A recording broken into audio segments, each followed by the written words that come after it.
Yeah. We're live. Okay, come on. Let's see the jazz hands. Let's get the jazz hands up there. Come on, Joe. You got to do jazz hands, man. You got to do jazz hands. There you go. No, that wasn't that. Okay, is that your jazz hands, Joe? Okay. I think. Okay, there you go. You must know how to do jazz hands. Okay. You know, you've got daughters. I do. Yeah. I think I've got all of that lined up. And if you want to do some Disney show tunes later, I'm all about it. Yeah, I see you in Disney a lot. You know what, the girls love it. Why not? It's simple and easy to do. All I have to do is walk. And I don't mind walking. In your family, is it like, are you the only dude, and then it's just chicks? It's me and Master Chief, our German Shepherd. We're the only two dudes. That's it. Only dudes. Oh, you guys are surrounded. So yes, yeah, I feel for you. You're a stronger man than me. So there you go. Yeah, it's probably awesome right now, man. It's probably going to get worse for you as your daughters get older. Yeah, it's still awesome right now. They're 11 and 13, and you know, it is just it's still a cool, good age. Dad's still cool right now, so I'm glad about that. We're gonna try and hopefully that lasts for as long as possible. Yeah, as soon as they hit teenage years, that's gone. You're not, no matter what you do, you're not cool anymore. That's boys and girls. So trust me, I know about that one. All right, so I hope everyone has their big girl panties on. This is episode 106 of the Who Moved My Freedom podcast, live from the Big Daddy Gun Studios. And tonight we're talking about the concealed carry reciprocity bill that just passed through the House, but it's got some possibly poison pills in it. It's got the NICS or fixed NICS bill also included in there or wrapped in it somehow. You know, I guess it's like when you're trying to give your dog some kind of pill that he doesn't want to take and you put it in something. Mm-hmm. Yeah, it's one of those kinds of deals. So we're going to talk about that, a whole bunch of other stuff that's going on in the gun world and the other worlds and news and all those kind of things. First, what I want to do, though, is introduce you guys to my guests. First of all, my first guest right here. This is Joe from 13C. Is it just 13C or 13C Gun Reviews now? Both, right? You know what? 13C Gun Reviews, 13C Media, whatever you like. As long as 13C's in there, we're good. Okay, and what does the 13C stand for? 13 colonies. There you go. Okay. That needs no explanation. Yeah, that's pretty simple right there. OG, Original Gangsters. That's it. So there you go. We also have my friend Kevin Dixie. He's back in town, I guess. I am back. Yep. You know, what's going on, Kevin? Nothing much, man. It was a good weekend out in Colorado Springs, Colorado, and Breckenridge, Colorado. Had a great time out there at the folks at Springs Armory. Hung out in the gun store, got to meet the community, chatted up with them. So that was fun doing the meet and greet there. Treated very nice. I like that. I really like it. I'm thinking it's my second home now. Oh, you're liking Colorado, huh? Hey, man, I'm liking Colorado Springs. And Colorado's a beautiful state. It was my first time ever in that state. And it was gorgeous. And I'm pretty sure I was lucky for it being December and I could drive. So. Oh, sweet. Yeah, it was nice. But other than that, no, man, having a good time. Joe, good to be on with you. Can't wait to. Nice to meet you, man. Have you guys met before? No. Okay, so I guess Joe, this is Kevin. Kevin, this is Joe. Joe, just so you know, we do memes of Kevin every chance we get, because Kevin is what is known as a donk aficionado. Oh, whatever, man. I don't know do you know what a donk is? No. No. I'm gonna say no. Yeah, I probably safer to say no. A donk. Kevin, why don't you explain this? Yeah. I'm gonna try to do it this time safe. So you know what? You ever like you ever see the big mud trucks, like guys that do mudding in their big trucks with the big wheels? So the same concept, but put custom rims on it and make it like a Chevy or a Ford or something like that. So it's basically a sedan that sits 30 to 40 inches in the sky with huge custom wheels on it. Okay. Yeah. So for example, here is and I'm serious when I say there's a meme war going on, because apparently it's not just Kevin in the meme war. There's me in a donk right there. Okay. This is not really me in a donk, because actually I wouldn't mind. This one looks pretty sexy. I like this one. So that's me in a donk. Just so you know, I'm trying to find one of Kevin here. I don't know if I've deleted those from my phone yet. They're pretty brutal. Yeah. Do you have one on your phone? I don't know where I don't keep that kind of crap. Enough of it floating around. I don't know where they are on my phone, so yeah, I don't know where the ones and Joe, just for you know, they revised, which I guess I should have saved that one. They revised the donk. I'm an HK guy, so they revised the donk and made it an MP5 with big rims on it and put me on top of it. So, okay. yeah. We you know, somehow it wasn't my fault. You know, I was trying to stop everyone from doing the memes because, you know, that's just terrible. I think that's just terrible. I can't find any of those now, which is weird. They aren't on my phone, but you know, I'll show you. If I find it, I'll show you. So we'll come back to it. All right, let's go shout out everyone that's hanging out with us in the chat. I want to remind everyone, click the thumbs ups right now. We really need it and appreciate it. Okay, we've got lots of people watching us right now. Click thumbs up. If you hate us, you can also click the thumbs down. It's fine. We're not gonna, you know, we're not gonna take it personally. Thumbs ups, thumbs downs. We prefer the thumbs ups though. Also share this video with family and friends. And when you share it on social media, make sure you do hashtag. What are our hashtags right now? Jazz Big girl. hands. Hashtag jazz hands. Hashtag big girl panties. Yeah. Hashtag 13C gun reviews. You know, hashtag Kevin Dixie is the donk king. You know, just whatever hashtags you come up with is all good. Hashtag NOC. Yeah, hashtag Burl. Kevin, I don't know if you know this, but Burl is now a thing. Yeah, Burl is a thing. So apparently I have to get on the Burl patches, and I'm going to, for all the guys, I'm going to rock a Burl shirted shot. So yeah, we might even get Mr. Forge for Freedom involved in that. Yeah, absolutely. Because I hear other gun guys are saying Burl. They are. Yeah. Yeah, I got made fun of a couple of times. Like, oh, I heard you can't say Burl. I'm like, what are you talking about? Like, yeah, you just did. I'm like, whatever, man. So Joe, just so you know, I am from the Midwest, and we don't say barrel when it comes to guns. Barrel? It's not barrel, it's a burl. That's what it is. It's a burl. Okay. You said you're in your Midwest. Where at? St. Louis. St. Louis. Okay. All right. I'm in Northwest Indiana. Oh, okay. You're not far. Yeah, no, not far at all. Just how far are you outside of Northwest? So how far are you outside of Chicago? Depending on traffic, an hour 15 minutes. Oh, okay, man. Not that round. Yeah, that's why I'm trying to tell him. Oh, Lola just got that, by the way. She's on a delay, so she just got the barrel thing. That's from Jay-Z. You know, yeah. Oh, what is it? Something. There's some kind of Jay-Z line about when the barrel's in your mouth. Yeah, then they put it in a TIP song. Look at Hank trying to keep up with your hip hop. Okay. Yeah, I know something about hip hop, man. I grew up. I was there at the origination of hip hop. Okay. All right, I hear you. Yeah, Looks there like you go. Indiana in there. Yeah, you guys are not far apart, so you guys should be. I should see a video going down. Yeah, we're gonna link up. I did watch a couple of a few of your things today. You're the opposite of me in some ways because you're very, very detail orientated, which, you know, we need that. I am not. I'm very, it does this well, use it, buy it. But no, I can appreciate when a guy takes time and puts a lot of effort into making sure that the consumer or potential consumer or, you know, other guy that's looking to get insight has a great source to go to and really get the details he's looking for. So, you know, bravo. I did watch actually, I think I probably watched like 8 or 9 of your videos today. Oh, well, thank you. Appreciate it. I appreciate that feedback. I try and include enough information, and then, you know, I'll try and link to some more details and stuff somewhere else, just for brevity's sake. Some of the videos, some people said, you know, a little bit too long on a couple of them, but I'm trying to find that good balance of enough data, but not too much to overwhelm. Yeah, it should be as long as it takes, man. You know, everyone should do their thing. I think folks out there want more detailed information. Sometimes you discover this thing because you watch a quick, fun video, and then you're like, you know what, I really like this, and then you start digging into more detailed videos. So there's nothing wrong with that, in my opinion. And I encourage everyone to subscribe to 13C Gun Reviews. Go out there and do it. You know, this dude right here, you will find him on that channel. Also, don't forget about NOC Firearms on YouTube as well. Yes, this gentleman here, he's now lately getting into comedy, but you know, hey, it was one time. I gave it a shot. I think it worked out. Yeah, it was funny. It was funny.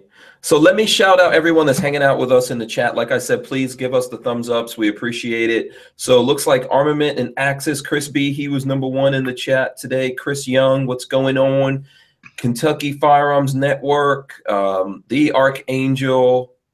Let's see who else we have in here. Robert Harris, Imposter, Joe Carpenter, R. Cromwell as well. And Real Cujo is also in here.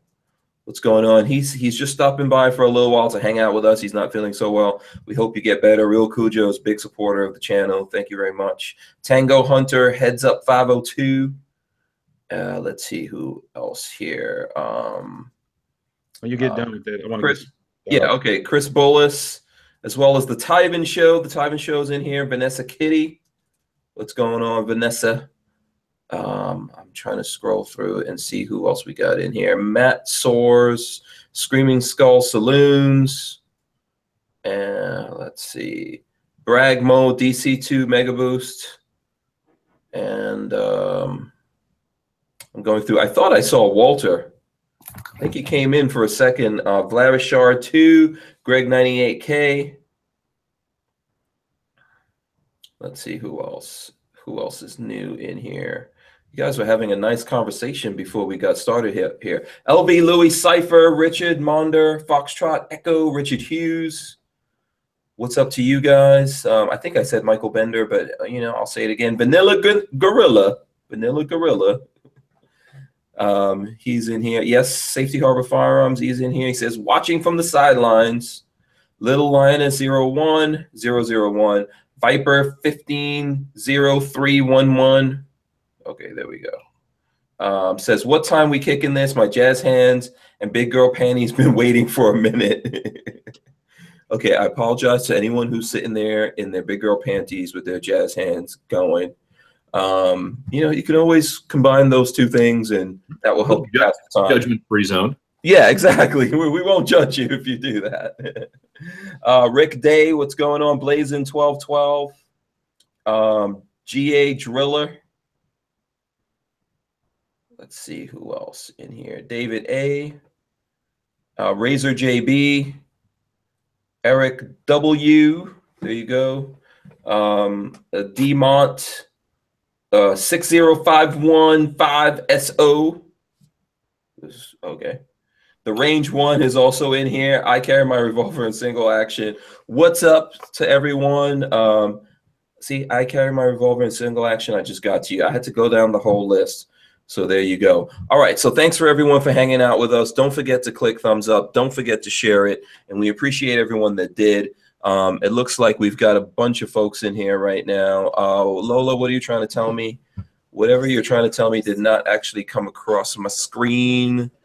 Let's see what Lola's trying to do. Royal V gave us $2 and said hashtag pimping ain't easy.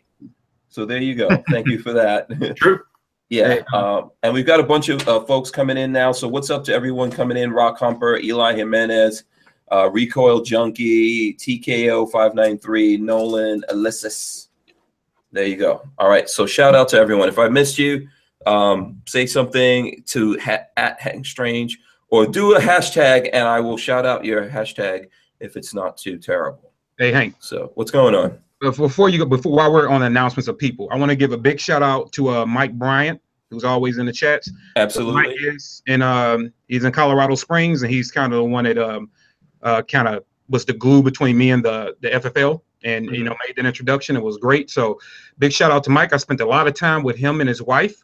Great people, you know. So it's good to take stuff off of social media and put people face to face, and you know, get to meet them, get to laugh with them, talk with them. So big shout out to Mike Bryant. And he's also the same guy that won the Glock 19 Cerakote job because they couldn't have the 30-round magazines in the state of Colorado. Oh, okay. So the whole Glock 19 got Cerakoted. No, he sent we got the slide, and he gave me an idea. He said, hey, man, I just want this thing done. I'm like, all right. And we're not doing that thing. So just so everybody knows, we'll show his slide when I'm good and damn ready to. But I have it. I have creative freedom over it, and we're about to do some interesting things to it. Okay, that's cool. Big shout out to Mike Bryant, man. Good guy. Yeah, he is absolutely Good guy. Congratulations to him. Hunts for Food 67 said, at Hang Strange, I'm here. What's going on?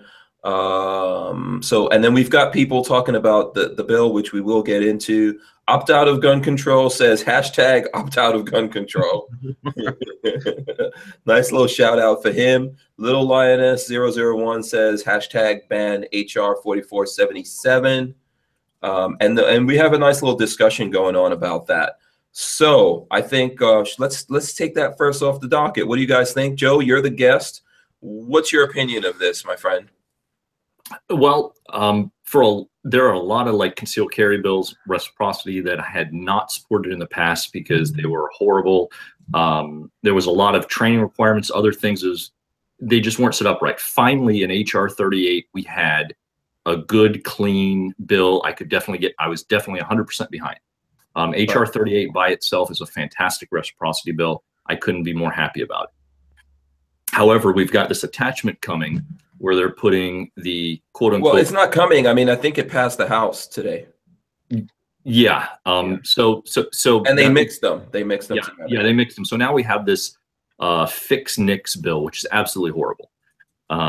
You're talking about where, let's say, Illinois, for example. Okay, I live right outside of Illinois, and a really quick side story. A couple years ago, I had an iPass, and I drive in and out of Illinois quite a bit. And the iPass is like the Illinois version of the tollway pass. You drive through, and it records your tolls automatically. So I had one of these, and my license plate got tagged 5 times from the span of, I think, 2004 to 2006. And I had an iPass the entire time. I also had an iPass all the way through up until 2012, 2013. It's about 7 years passed, roughly. Well, the fines and fees that accumulated were over $1,000 at that point. Wow! And out of the blue, I get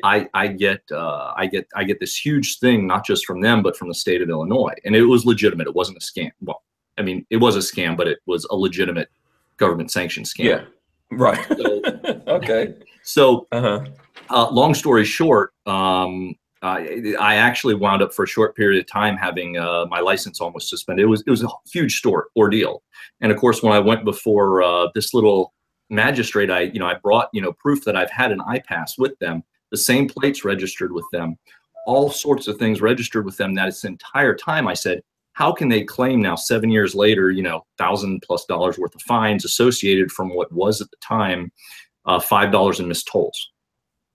It was thousands of dollars. It was over $1,200. So, long story short on that, I actually wound up paying them the $5 and a $25 processing fee after what was, I think, 6 hours in person and about 40 hours on the phone to clear that up. Roll that forward into this new bill. What happened there could have suspended my right to keep and bear arms, because the way this new bill is worded, if you've got outstanding traffic tickets, seatbelt tickets, the amount of stuff in totality that this would cover would be anything. And for someone like myself who had no idea and even had a current iPass with the state, you're still screwed. So there's all these backwater things you can get tagged for, and then all of a sudden, now you lose the right to keep and bear arms. You can't buy a gun. It's just a horrible setup all the way around. Yeah, absolutely. That was a long way about my personal story about how this would have affected me had this been law then. Right. And have you had a chance to look at the fix NICS legislation, etc.? Not since it's been combined, no. Yeah, see, that's the thing. Like, I haven't seen what's been combined. I guess I could send a link to a PDF to you guys. So you can, here, I'll put that in the chat right now. Let me know if that works. I'll put it in the chat for us so you guys can check that out. And, basically, it seems, Kevin, like the NRA is pushing this and happy that these two things have been mixed together. And to them, it's part of their strategy, like we saw a few months ago, where they strategize to do things on our behalf, I guess, supposedly. Yeah, I did watch live today. I haven't had a chance to really review it since the NICS was linked to it, just because I was traveling and moving all around. However, I did see that the NRA was behind the bill. I can't say whether it's a good idea or a bad idea yet now in totality, because I haven't read the revisions. Like, until I do that, I don't really know what to say. The bill itself, HR 38 itself, I'm with Joe. It was a great thing out the gate. And I think now, I know we're focused on the NRA, but I think now there had to be a lot of give and take on a lot of different sides to allow, you know, these small revisions to be dumped into it. So it's basically, to me, what they're saying is, sure, we'll give you what you want, but it's going to come with more restrictions than anybody's going to want to deal with. So I don't, you know, I saw Mac was really upset. He's even got a new T-shirt out. So yeah, I saw the T-shirt, and I can get from the gist the way he's explaining it why he would be upset with the NRA backing it. I just can't confirm or deny it was a good idea until I like to be educated on things and read them for myself. But I did see today through certain channels that a lot of people, a lot of different organizations are in support of it. It passed today, about 3 hours ago or so? Yeah, not too long ago. You know, there's lots of articles on it passing, honestly, in the news. Yeah, and what they're doing is they're calling it the, you know, they're calling it the Reciprocity bill, but inside of it is the Fix NICS legislation, and who knows what else they copied and pasted when they put that in there. I mean, that's the big thing that I worry about. Like, okay, you have a good bill on its own that most of us support. I think there's people out there that say, why do we even need to have this reciprocity thing? We have the Second Amendment. Can't really argue that too much, but this is a step in the right direction of making things happen, right? And I think most of us can get behind that. The Fix NICS thing is kind of dubious, right? Like, we already have NICS. It already has a lot of problems. There's already a lot of people that unjustly suffer because of what's going on with NICS. And then now they're like, oh, we're going to fix that. And we're going to add some more things. They're going to make it better. And it's not necessarily going to make it better in every way. And then when they combine those two things, what makes us think they didn't copy and paste other stuff in there, and then other things won't get pasted in there? It's too complicated. Just let this bill stand on its own and either make it to the White House and get signed by the president or not. Yeah, I'm with that. Absolutely. There's well, remember when the NRA supported the we call it the Veterans Disarmament Act. Basically, a number of veterans are coming back. I think it was damn near 250,000 returning veterans or returned veterans that got denied their right to keep and bear arms simply because they had sought psychiatric help for some of their PTSD issues. These weren't people that were dishonorably discharged. They didn't have any. They just supported. They just went for a little bit of moral support from returning after some of the things that they saw, which is completely understandable. I mean, yeah, and it shouldn't be held against them. I mean, you know, absolutely. Well, as you know, the Gun Owners of America was out beating the drums that this, you know, this was a bad bill.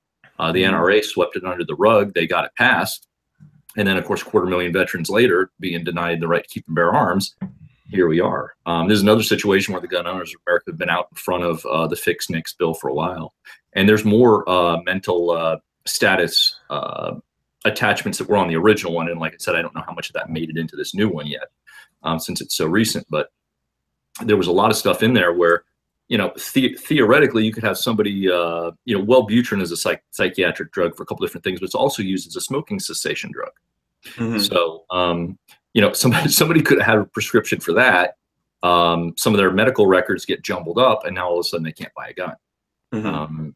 And then obviously on top of that, what we have is, you know, basically a de facto backdoor gun registration that's being continued and furthered.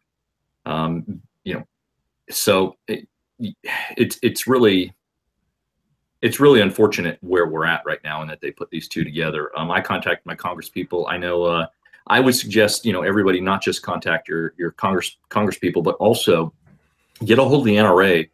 Make sure they know you're not happy. You know, and when you call up and complain, give them your member number so they know you're an actual member, and make sure they understand and they hear it. I mean, eventually something's going to get through to them, and about the only thing it seems like gets through to them is through the coffers. You know, I haven't canceled my membership with them, but, you know, I'm suspending any money that I would have donated to the NRA is going to go directly to the Gun Owners of America now. I've shifted all my focus there, and I've been that way for a while. I've been on and off with the NRA, but I've been a Gun Owners of America member for 15 solid years now. Well, and so here's the thing. Like, if the NRA thinks they have valid points here, what they need to do is take time to explain to us these valid points before they get behind things. It seems like they just go behind the scenes, make deals. This thing is going really fast.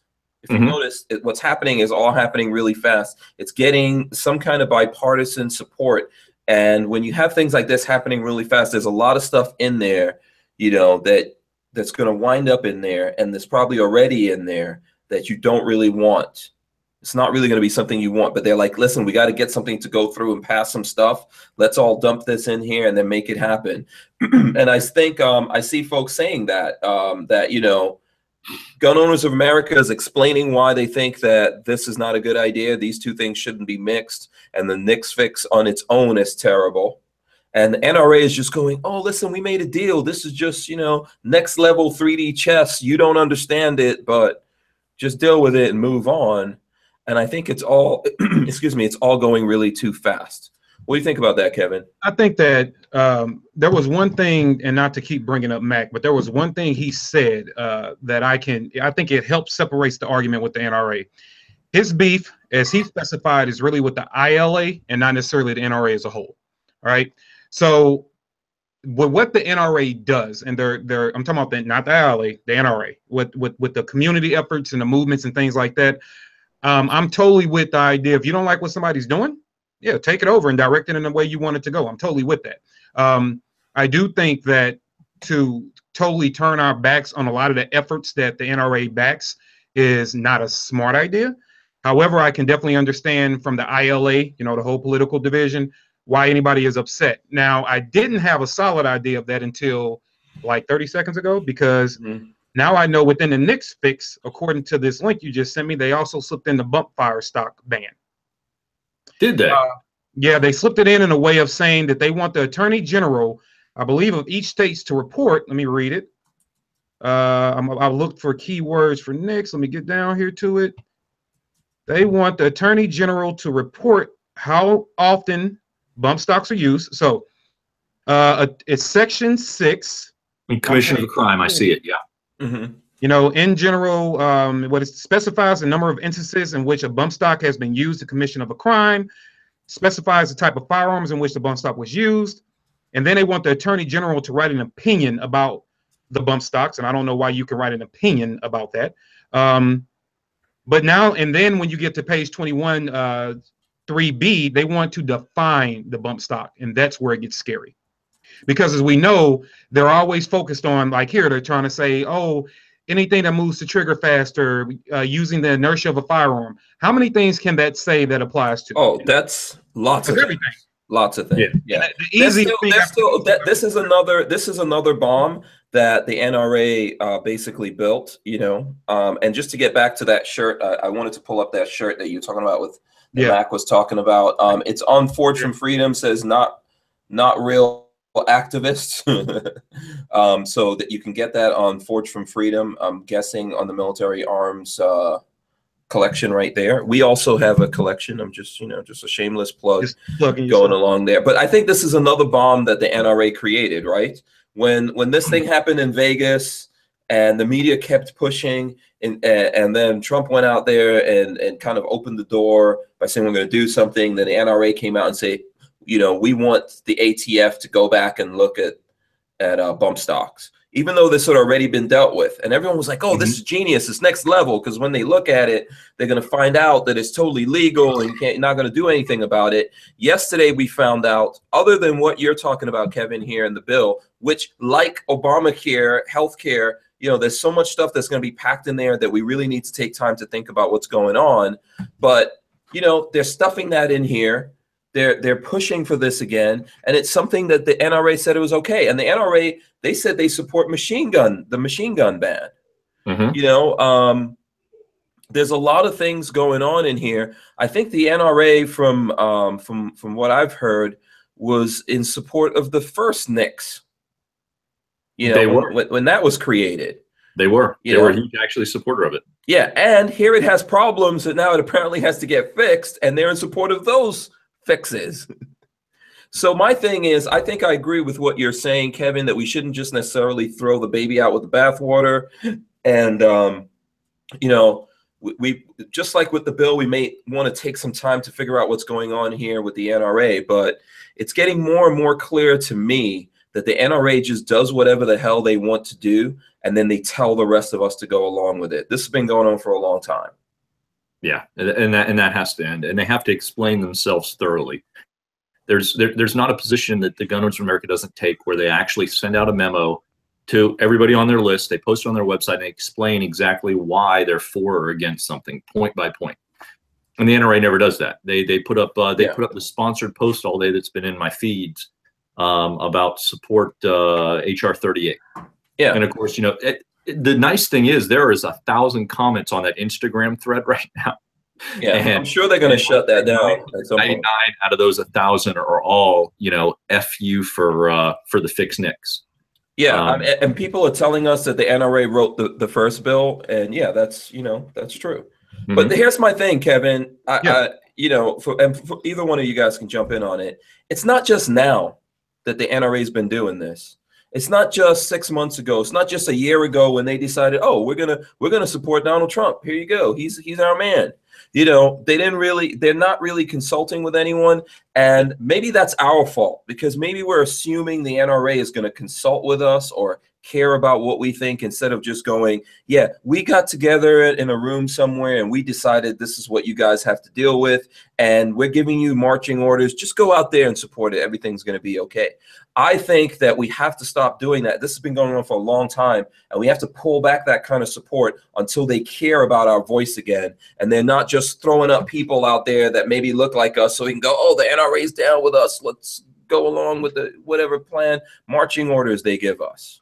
You know, I think that the way to fix that is to treat the board, the A, give the board more power overall, and B, after you give the board more power, and have a certain amount of the board strictly involved in ILA stuff, like have a good majority of them in ILA stuff, guys that qualify for it, of course. And then let's treat them just like we treat our state reps. Hey, you as the board member that represents this part of the country, this is how we feel about this. And let those board members go back, and no different than politicians and their constituents, allow them to go back and voice how we feel. That way we always have somebody to hold immediately accountable, and it will give the board more power so they can actually go speak for people. Because us as individuals saying it, we can say it till we're blue in the face, it's never going to reach anybody. But if we had somebody that represented, let's just say 175,000 NRA members, and they went and they spoke for us, and they had the power, I think that will help change things. Yeah, and you know, the NRA board is one of those things where most of those, well, about half of them you've never heard of. Several of them are involved, and you know, and you've heard of, but there are 76 people on that. 76 board members. That's a crap load of people. And they talked about, oh, well, you know, we need to take over the board of the NRA, which, yeah, I'm 100% behind. Yeah, but it's not easy if it's 76 dudes. Like, 76 yeah, how many dudes do you have to get in there to get some control? Right. You know? And I think, let me just quickly, let's see here. I had someone agreeing with you, Kevin, saying that we, you know, NRA ILA has no oversight by the NRA members. Board members have no say over NRA ILA. Right. That's why I think that some of the members ought to be segmented to have that power for ILA. First of all, they need power overall. Second, we need a lot of people involved in really the ILA portion of it. And then third of all, we need to hold them accountable. That's why I think that they ought to have, hey, you're responsible for Indiana, you're responsible for Missouri, you're responsible for Florida, and you have to go work with the people in that state. That is your territory. You come back and report how they're feeling. Yeah, but I think you're expecting them to be somehow democratic. Yeah. But they're not, man. They are like a dictatorship. I get it. Give them money. They tell us what the hell to do. We march along, or we don't march along. And I think what you're seeing is a growing louder and louder chorus of people that are just pissed off and sick and tired of the bullshit from the NRA, that they're just telling us, just go along with this thing. Don't worry about it. You know, don't look at the man behind the curtain. Yeah. I mean, yeah. And you know, oh, sure. I've heard a lot of good. So this analogy has been used for other things before. But you know, I think it bears repeating. The NRA needs, or the NRA ILA at least, they need a certain amount of controversy, and they need a boogeyman out there. They need something to go against, right? So they supported the assault weapons ban originally in '94 once they put in the sunset clause. And the good analogy is, let's say, you know, we're talking about a kingdom where there's dragons, and you got like the world's best dragon slayer, and he winds up finding the nest. He slays the mama dragon, and there's a bunch of baby dragons there. Mm-hmm. They're babies. He could kill them all, but if he kills them, there's going to be no more dragons. He's out of a job. Mm-hmm. So what do you do? Do you kill all the dragons like you're supposed to, or do you let a couple live so you still have a job in a few years? Yeah, yeah. And I think that perfectly explains what the NRA has been doing since the 1960s, or at least the ILA. Because since the 1960s, they've been heavily involved in legislations from the '68 Gun Control Act all the way through. They supported the '86 machine gun ban, the Reagan ban, and of course, you know, a lot of people love to talk about Reagan. Well, I mean, Reagan banned guns as president. He banned guns. Let's really get people's pennies. Yeah, this is not just this is not just the NRA, and it's not just Democrats. It's Republicans that are getting involved in this thing too. But I think that they're having conversations with the NRA that we're not privy to, but we're hearing that this stuff is going on, right? Yeah, absolutely. So, you know, we've got to be active, and we've got to hold our feet to the fire. And one of the biggest things to do is withhold all the money from the NRA ILA. Every single penny, give it to the Gun Owners of America. Membership with Gun Owners of America is $20 for a year. It's best $20 you're going to spend. You get, you don't get flashy magazines, but you do get newsletters, you do get updates, and they work hard.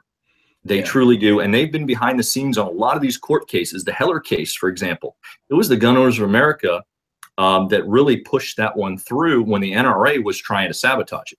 And people don't realize that. The Heller case was almost sabotaged by the NRA. And then afterwards, the NRA tries to claim victory and push everybody else out of the equation. They do not, the NRA does not play well in the sandbox at all. Yeah, and I think one of the, you know, here's the thing, Kevin. You know, from my opinion of you, you're a good guy, right? Thank you, sir. Face up to things. You raise your kids, this, you know, with the same things that you believe.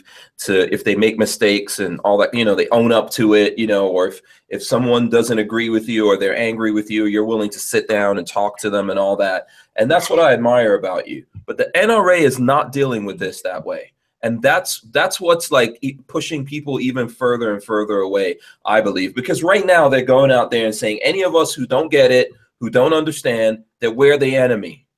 Even us gun guys, they're calling gun rights groups like Gun Owners Across America and other groups out there like fake pro-gun groups. No, I haven't seen it. Well, I mean, here. No, I'm not saying you're not telling the truth. Yeah. I just haven't seen it. Yeah. So, I mean, you know, this is the thing. Like, why wouldn't they sit down and talk to people, talk about these things and say, okay, well, we disagree with that, and this is why we're doing something, and like actually you know, face this head on instead of trying, you know, here's a quote from someone from the NRA. We are in the thick of the legislative process, and so-called pro-gun group, which is nothing more than a fundraising entity, is spreading lies about the fixed NICS legislation that was attached to the Concealed Carry Reciprocity Act. Oh my God, that is so rich. Fundraising only group. Oh my God. Yeah, a spokesperson for the NRA Institute. His name is Lars Dalseide or something like that. I don't know how to pronounce his name. It's Dalseide. Dalseide or something like that, huh? Reasons. So stuff like that, it leads to this, and this is how I believe. Like, think about your friendships, right? You think about friendships or relationships you have in general. You do not have a real relationship with anybody if you always get along. That is a falsehood. That relationship is not real.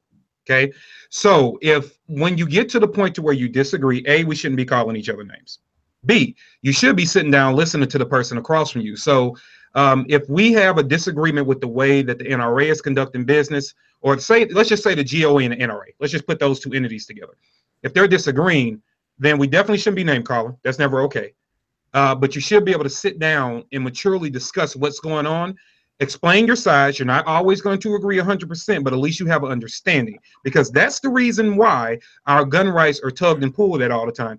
When was the last time you saw Moms Demand Action and Bloomberg argue in public?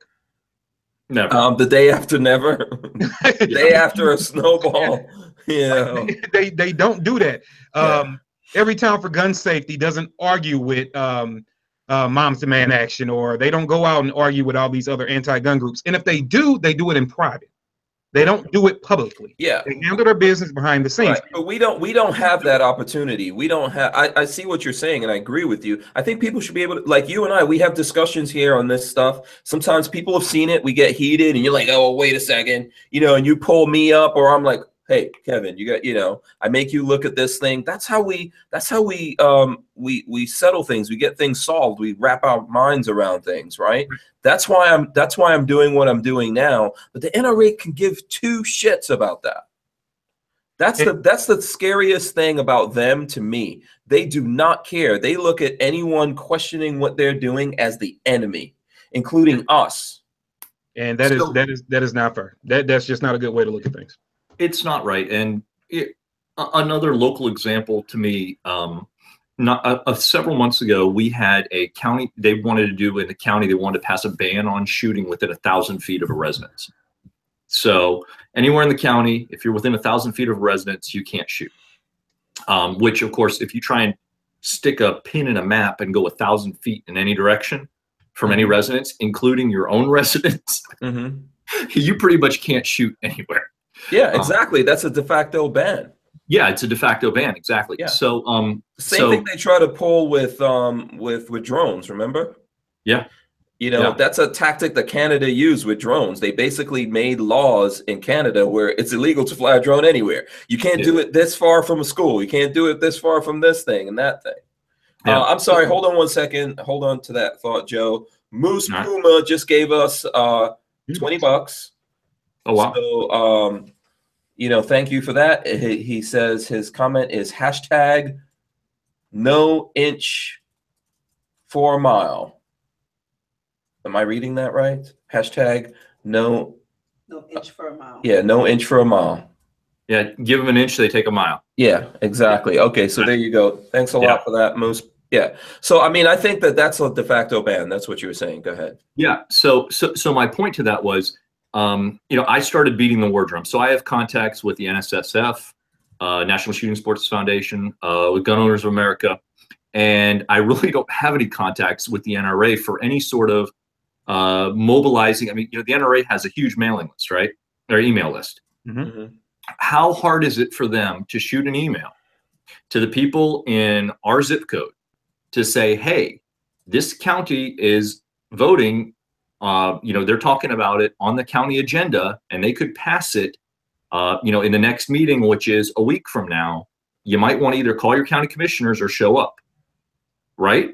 How hard is that? Well, I'll tell you, it's not hard, because Gun Owners of America did it for me.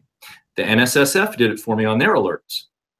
NRA, fucking crickets. And because they're too big to fail. I mean, it's like, Exactly. And here's the thing behind the scenes. You had NSSF and Gun Owners of America talking to each other. They were talking to each other about this. The state guys for the regional in the NSSF case, the GOA, the state guy, they were talking to each other. They communicated. They coordinated behind the scenes. Now, obviously, it wasn't necessarily at the top of their radar as like a massive thing, but they communicated. They talked to each other, and I talked to both of them, both of the state guys, or the state and then the regional for the other one. And yeah, nothing out of NRA. Absolutely nothing. Yeah, I think Rock Humper says NSSF isn't much better. I kind of agree with that. They're not that much better. They've got issues, but yes, I recently, when I was in Atlanta, I actually met someone from NSSF. It seems like they're trying. What we need is people who are trying. I mean, I think the NRA realizes there's some members that are very angry at them. Right. But they're not making an attempt to reach out to those people and say, like, what's the problem? Why do you guys have these issues? How can we explain it to you? Why wouldn't you do that? Why wouldn't you want to get us on your side? Unless you're just like, screw these guys. We can out-talk them. We could out-shout them. No one's going to listen to what they're doing, and we'll get our way no matter what. I think that's it. And I also think they don't want to lend any legitimacy or credence to any other organization. They view the slice of the money, the Second Amendment money pie, as they want that whole pie. They don't realize that there's enough segment there to support at least a couple of different groups. And I think that's why they don't want it. They don't want to acknowledge them. They don't want to lend them any credence. They don't want to do anything that might not. They want to still be the one and only gorilla in the room, not just the 800-pound gorilla, but they want to be the only gorilla. Absolutely. Kevin, I'm going to let you say what you have to say. We've got right now, we're approaching like 200 people viewing this live right now. So thank you to everyone that's watching this. That's amazing. I mean, it's just me, Kevin, and Joe. We're not like big super YouTube guys, you know. So we appreciate folks tuning into us and listening to this. Please click the thumbs ups. Please share this with other folks out there and let them know that we're having this conversation, and let us know what you think about it in the chat or otherwise. Okay, go ahead, Kevin. Sorry about that. Oh no, you're fine, man. Definitely, that's big ups. Appreciate that. Now, 200 people, 36 likes. We got to do something about that. Oh, that's all. No, there's got to be thumbs ups, guys. Yeah, you got to get some thumbs up on that. Hit the thumbs ups. We have to get those thumbs ups, okay? Kevin, you keep an eye on those thumbs ups, okay? I want to know what it's doing.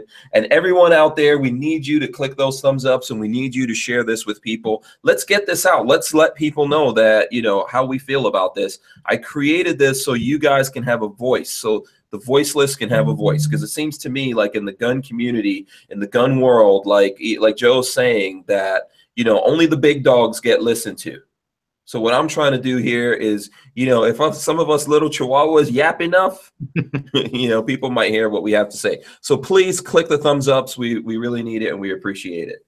Okay. And I would say this. So in full disclosure, I am a fan of a lot of people in the NRA, right? I'm friends with a lot of those guys. So I get when you're having conversations with somebody face to face and they're saying they're misunderstood, you know, you take them for face value. Now, am I good buddies with a lot of people in the ILA side of things? No, I don't know a lot of those guys. Okay. So normally when I'm asking questions to guys, they don't, it's a big company, if you will, right? So one doesn't necessarily know what the other one's doing in a lot of sense, right? And that's one of the big problems. However, allow me to play devil's advocate for a second. And now I'm just talking about exposure and accessibility to people. And I think every gun organization can do a better job. Joe was just showing his NRA card, by the way. Go ahead, Kevin. Joe was just showing his NRA card. I was just, since you mentioned it, sorry, Kevin. No, this is, if you look at the date on that, 98. 1998. Just to give you, just for full disclosure there, so that people don't say, oh, I hate the NRA, or I haven't been a member or whatever. And I've got member cards here from every year. You know, here's a 2015. I could keep throwing them up there. Throwing the NRA cards up. Yeah, I mean, we all support the NRA. You know. Right. But there's sorry, Kevin. Go ahead. There's nothing wrong with telling. There's nothing wrong with telling your friend you're wrong. There's nothing wrong with that, and that doesn't mean that you can't. You're still not boys at the end of the day. It just means, hey, man, this thing you're doing is something I don't agree with, and we need to do it better. And so there's nothing wrong with that. And so that's why I kind of, when people are like, you know, F them, I'm like, all right, that's how you feel, dude. It's a little strong in my opinion. However, think about one of your friends that's a good person, but they start going down the wrong path. You try to grab them by the collar and you curse them out, you yell at them, you do whatever you got to do, and you drag them back, right? And that's all I'm saying with that. Now, I agree. Just that point. I just want to make this point. By the way, Joe McTag says expires in 98 ? So he wants to know if that expires or that says since 98. So I've got cards here. This one is one of my first NRA cards. Oh, okay, that's the first one. Yeah, because they give you a new one every year to keep you subscribing. So for people who don't know my position on this, I am, for organizations like this, I am and have been completely opposed to lifetime memberships. I want an organization, and it doesn't matter what it is, you know, anything along these lines, to earn my membership each and every year. So a lot of people say, oh, well, you could have had a lifetime membership already. Well, it's not about, you know, saving money on a lifetime membership, be it the NRA, GOA, or whoever. I want them to earn my membership every single year. And there are years that I have not been a member of the NRA. And I've told them why. you know, and I am currently an NRA member, and just coming up to the election. Yeah, that's how I've been doing it year by year. I haven't been giving my money all at once.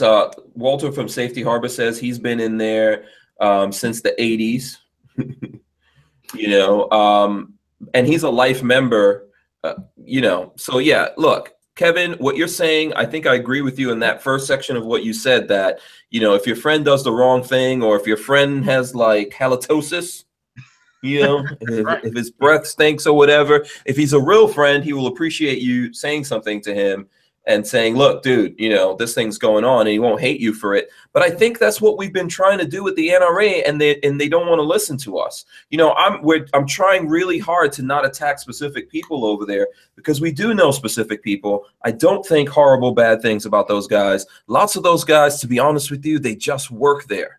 When you talk to them, they're like, dude, I just work there. You know what I mean? Mm-hmm. So that's really what it comes down to. So I just wanted to throw that in before you continued your. No, that's fine. But now, and kind of segue off of that, then I'll make my final kind of point on it. So Tim, you know, everybody loves Tim because Tim is like, this is what the hell it is, and this is how I feel, right? Mm-hmm. Well, you look at Tim being his own big entity, and today I think it was on Instagram. Noir commented on Mac's post, but instead of bickering, Noir said, I'm going to read what you're saying, and I'm going to call you. And to me, that's how relationships are bonded. You know, hey, I disagree with it, we're not going to go back and forth, we're going to have a phone call. So for like guys on the opposite ends of the table, now I'm talking about the people themselves, when Noir will say, hey, yeah, Tim, I'm going to pick up the phone and call you, that's a good sign. That's at least somebody exchanging dialogue, right? Now to the other end, and that's the way it should be. And I'm not trying to encourage anyone to go after Colin Noir or any other individual that, you know, that works for the NRA, other than the dudes at the top. If they're at the top, they get paid the big bucks so they can handle this. But there's other people that just work there, and maybe inside they're trying to change this. But these guys are not freaking listening to us. I mean, you know, so at some point we have to start like coming after them. You know, if you do something about the NRA, even if it's positive, dude. If you do anything about the NRA and you put their logo in something, and you're a gun guy trying to promote them, a lawyer sends you a message. Yeah, you can't use that. Yeah, you know what? You sign a lot of that documentation even when you get there and instruct the creds. Yeah, that you can't use it. Yeah.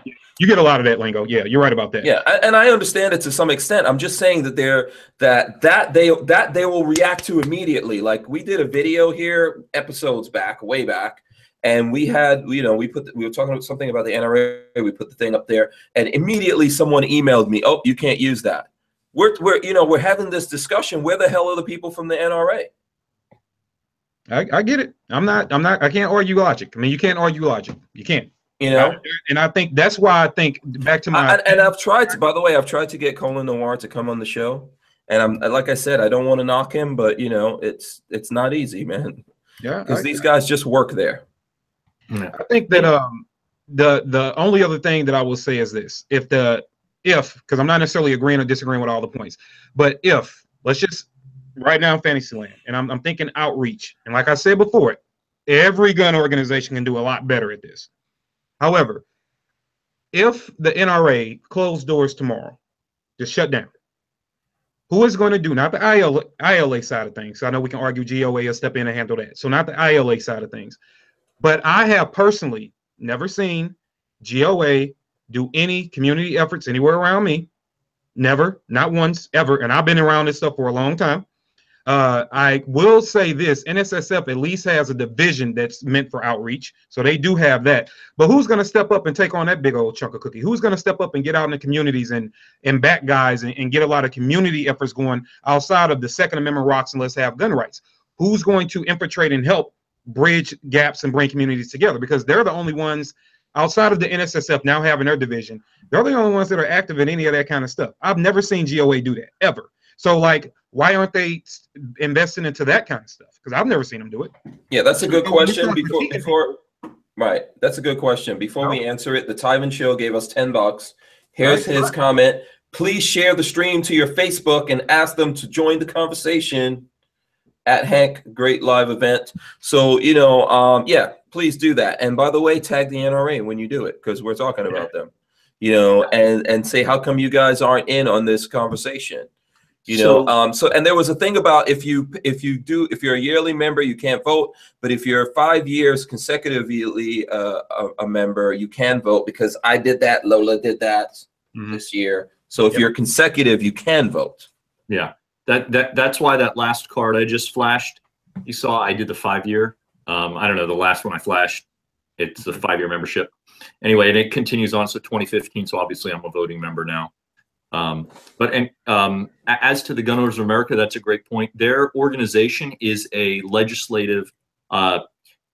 So like you made the distinction between NRA and NRA ILA, the Gun Owners of America is a legislative driven and focused organization. Okay. So, you know, like NSSF has different divisions, and, you know, so that's why you probably haven't seen any more community outreach stuff like that. They do get involved in anything that's legislative related. But to my knowledge, they don't. I don't know if and when they'll grow into that. But membership wise with Gun Owners of America, you know, they're about a quarter of what the NRA is. I think they've got like 1.5 million members, 1.25 million members. So it would be nice if every NRA member kicked in $20 over to the GOA side. And once they grew enough, maybe they could have a Gun Owners of America outreach side or something along those lines. Listen, I think we need multiple things. I am not advocating for the NRA to disappear tomorrow. Do not want that. I am not advocating for that. I know some people are in the chat. I respect those guys who are just like, they're there, and I respect it because they're my friends. But, you know, I've been in this for a certain amount of time. There's people who've been in it longer, so they're probably more upset than me and all that kind of stuff. I think we need all kinds of different groups in here fighting this fight. The way that I look at it, you know, we need everyone in here fighting the fight in their own way and reaching out to people in their own way. That's why we went to Atlanta to support what Maj Touré is doing with Black Guns Matter in the event that they had in Atlanta, you know. And, you know, I didn't see the NRA supporting that, which is fine. I don't expect them to support it. What I'm telling you is we could take our money and we can give it to people like that. Black Guns Matter, they're out there in the community.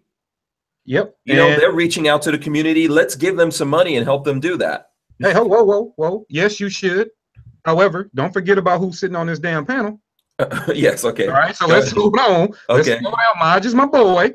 All right, now Maj is my guy. But let's not forget about aiming for the truth. Let's not forget about that approach to it. And that's why I'm like, absolutely, yes. That's why I'm like, you gotta. So to me, I know we get caught up in this legislative stuff, and we should, right? We cannot ignore that.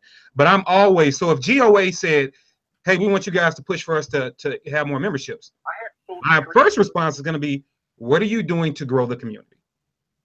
And so for me, I'm like, hey, I get the fact that you're legislating and you're doing things, so I won't be against you because that's great. But if you're trying to like yank my finances, I'm like, you know, your mission still has to align with mine, because depending on where people come from, a lot of people with the NRA can say, well, yeah, they do this, this, and this, and maybe I don't care about the politics, which is a mistake. I'm not saying you shouldn't. However, other groups outside of the NRA and now the NSSF, they aren't.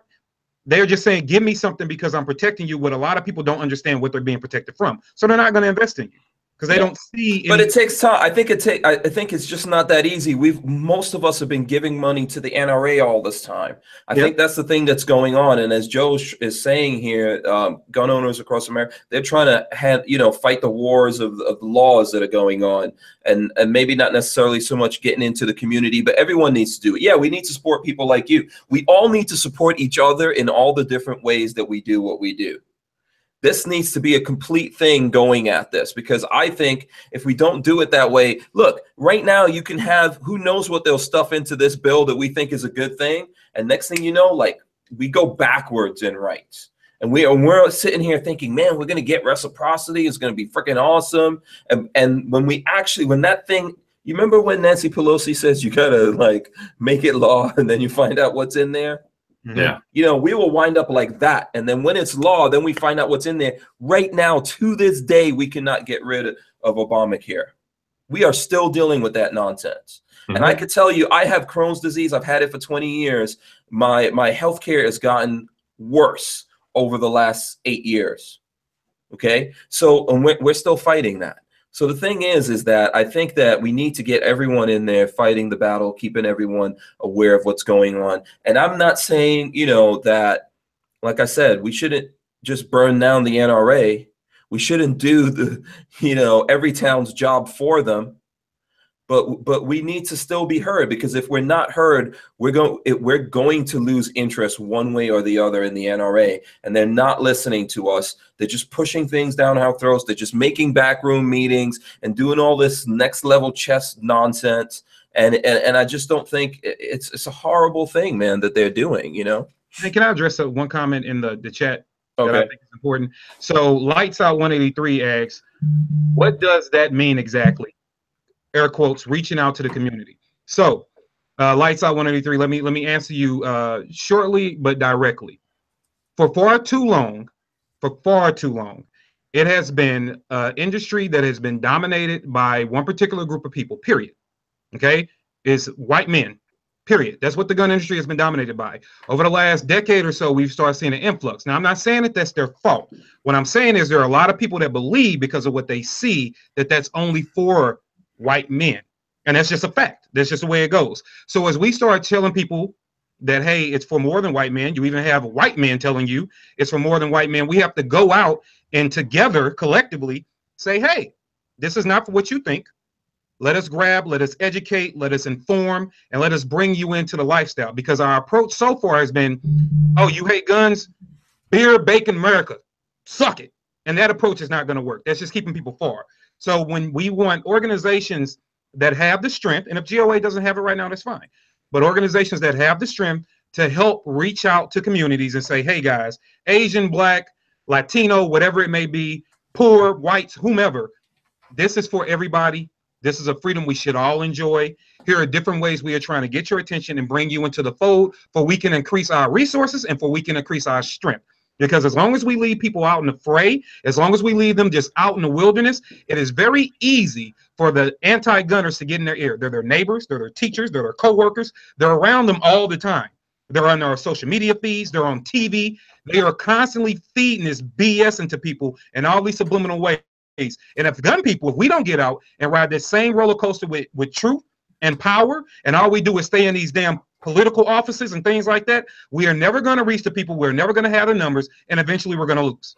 So that's what I mean by reaching out. Yeah. So when you say that, you're referring to the NRA is reaching out, right? I'm referring to every. That's why I said all of the organizations can. Yeah. Well, do you feel like the NRA is reaching out to other communities? I can personally say that the NRA, I have seen them do it several times, and they even did it for me. So yes, I can say that has happened. I can also say now when I was in Atlanta, and I'm not trying to contradict you. Like I said, I believe what you say. You're a good guy. And obviously we know you've done things with their support. When I was in Atlanta, at the Black Guns Matter event, the people out there don't feel that way. They do not feel like the NRA is specifically reaching out to them. And I'm talking about like Black people. They don't feel that way, So now that can be perception. That's not necessarily 100% true. That could be perception. But, there's probably, not just the NRA, but there's probably a lot of people that aren't reaching out to different communities. And that's why these communities vote for the people that they do, because they feel like, oh, this community is on their side, when at the end of the day, we all know it's against their own interests, right? Yep, 100%. So, I think that, so why is it happening? Because maybe like we know that the NRA went out and got Colin Noir, they got a Black guy to represent them. We know that they did that because we're gun guys. But the rest of the people don't know that. So what are they really doing to reach out to people other than, okay, we're going to go get this guy, we're going to go get a Latino, we're going to get some chicks, we're going to get some dudes that are in the military, some cool rock and roll, whatever, people with tattoos, and we're going to throw some representatives out there. And so the gun people know, the choir knows, but the rest of the world doesn't know. And I think to answer that, that's why the NRA, which I will say has been supportive so far, but I will always ask for more support. I believe what I've seen with my own two eyes, and if I'm mistaken, I'm mistaken, but I believe they supported Black Guns Matter. NSSF, I know they have a division now focused on that, so kudos to them and big shout out to them. And I'm not saying that like GOA are the bad guys because of it. What I'm trying to say is, if you are going to grow a community, if you're going to grow this thing, and if you want us to win overall, if you want us to win, we can't keep going with what was going on in the 90s and 2000s. You have to get back and you have to invest in people that are doing the work. So if you don't know how to do a thing, right? We all don't know how to do everything, right? So I might not know how to do car repair, just for example. I don't know how to fix cars, but I have a fleet of them. But Hank is great at fixing cars. Joe is great at fixing cars. Then I'm going to pull my resources into them doing what they do and doing it well, because that's what they're good at. So I'm going to put the resources into them to do the thing. Now I'm going to hold you accountable, of course, but I'm going to watch you grow what you're good at. And that's what I think a lot of the organizations are missing. You don't have to have the answer. There are people out here doing the grassroots work every single damn day. Vet them, make sure they're about business, make sure they're not going to screw you over. And if you can't do it, invest in them to do it. That way the work's getting done. That's what I'm saying. Okay. All right. So, go ahead, Joe. Go ahead, Joe. What do you think about all this? Well, I think somebody actually, there's been a couple people who've made some comments about the percentage-wise versus percentage of the industry. I honestly don't know the answer to that, but somebody else asked a really good question. They said they don't understand why the black population isn't more pro-gun given the historical oppression and current urban violence. That's going to tie in my opinion, to a couple different things. First, you know, all the gun control is basically Democrat-backed, and it's ironic that a lot of black folks are Democrat because of that. But I think it also ties into something that's, you know, you look at Jewish folks, for example, and what they've had to endure over millennia, not just centuries, you know, decades or centuries, but millennia. Right. And you know, you look at what's happened, you know, as far as the Germans going across Europe and just executing millions, you know, a true genocidal march across Europe, trying to execute all the Jews. But yet you see a lot of these Jewish folks who are very anti-gun, and for whatever reason, and I mean, I can't speak to it fully, but I think we're all our own worst enemies. I think that's the biggest problem. I mean, and it's not just a race thing. You know, I know some people, there might be some people there upset because we're having a little bit of a conversation from the black perspective or point of view or whatever. I don't think it's just a race thing. We're like, you know, we're talking about a lot of different moving parts at the same time. But I think a lot of us are our own worst enemies. Yeah, it's it's a human nature thing. It is, you know, and it's unfortunate that there needs to be an outreach type of thing, because, you know, there's nothing that says more when you want the right to keep and bear arms for everyone. There's nothing that says more that I view you as a person, I respect you, and your life has value and meaning, than saying I want you to own a gun. Mm-hmm. You know, in my opinion, because I mean, literally the only difference between a free man and a slave is the right to defend themselves. And I don't mean to interrupt you, but I have to interrupt you. So let me what you said is 1,000% correct. And so here's why I'm saying what I'm saying. So I know we just met, so you don't know what Aiming for the Truth is. So Aiming for the Truth is the event that I put on and that I run. And what Aiming for the Truth does, the truth aiming is a play on gun words, right? Aiming for the truth being what's the true root of violence? Why are people so violent? Why are communities so violent? So in that, while we're trying to dial around and hit the bullseye, my event covers mental illness or mental health. Sometimes I get yelled at if I say that wrong. Mental health, rebuilding families, bringing families back together, because that's the cornerstone of society, and we're missing a lot of that. All right, rebuilding families, employment, we get people jobs, and all these things are happening at the event. We get people jobs. We help your children get into better educational systems for free. Okay.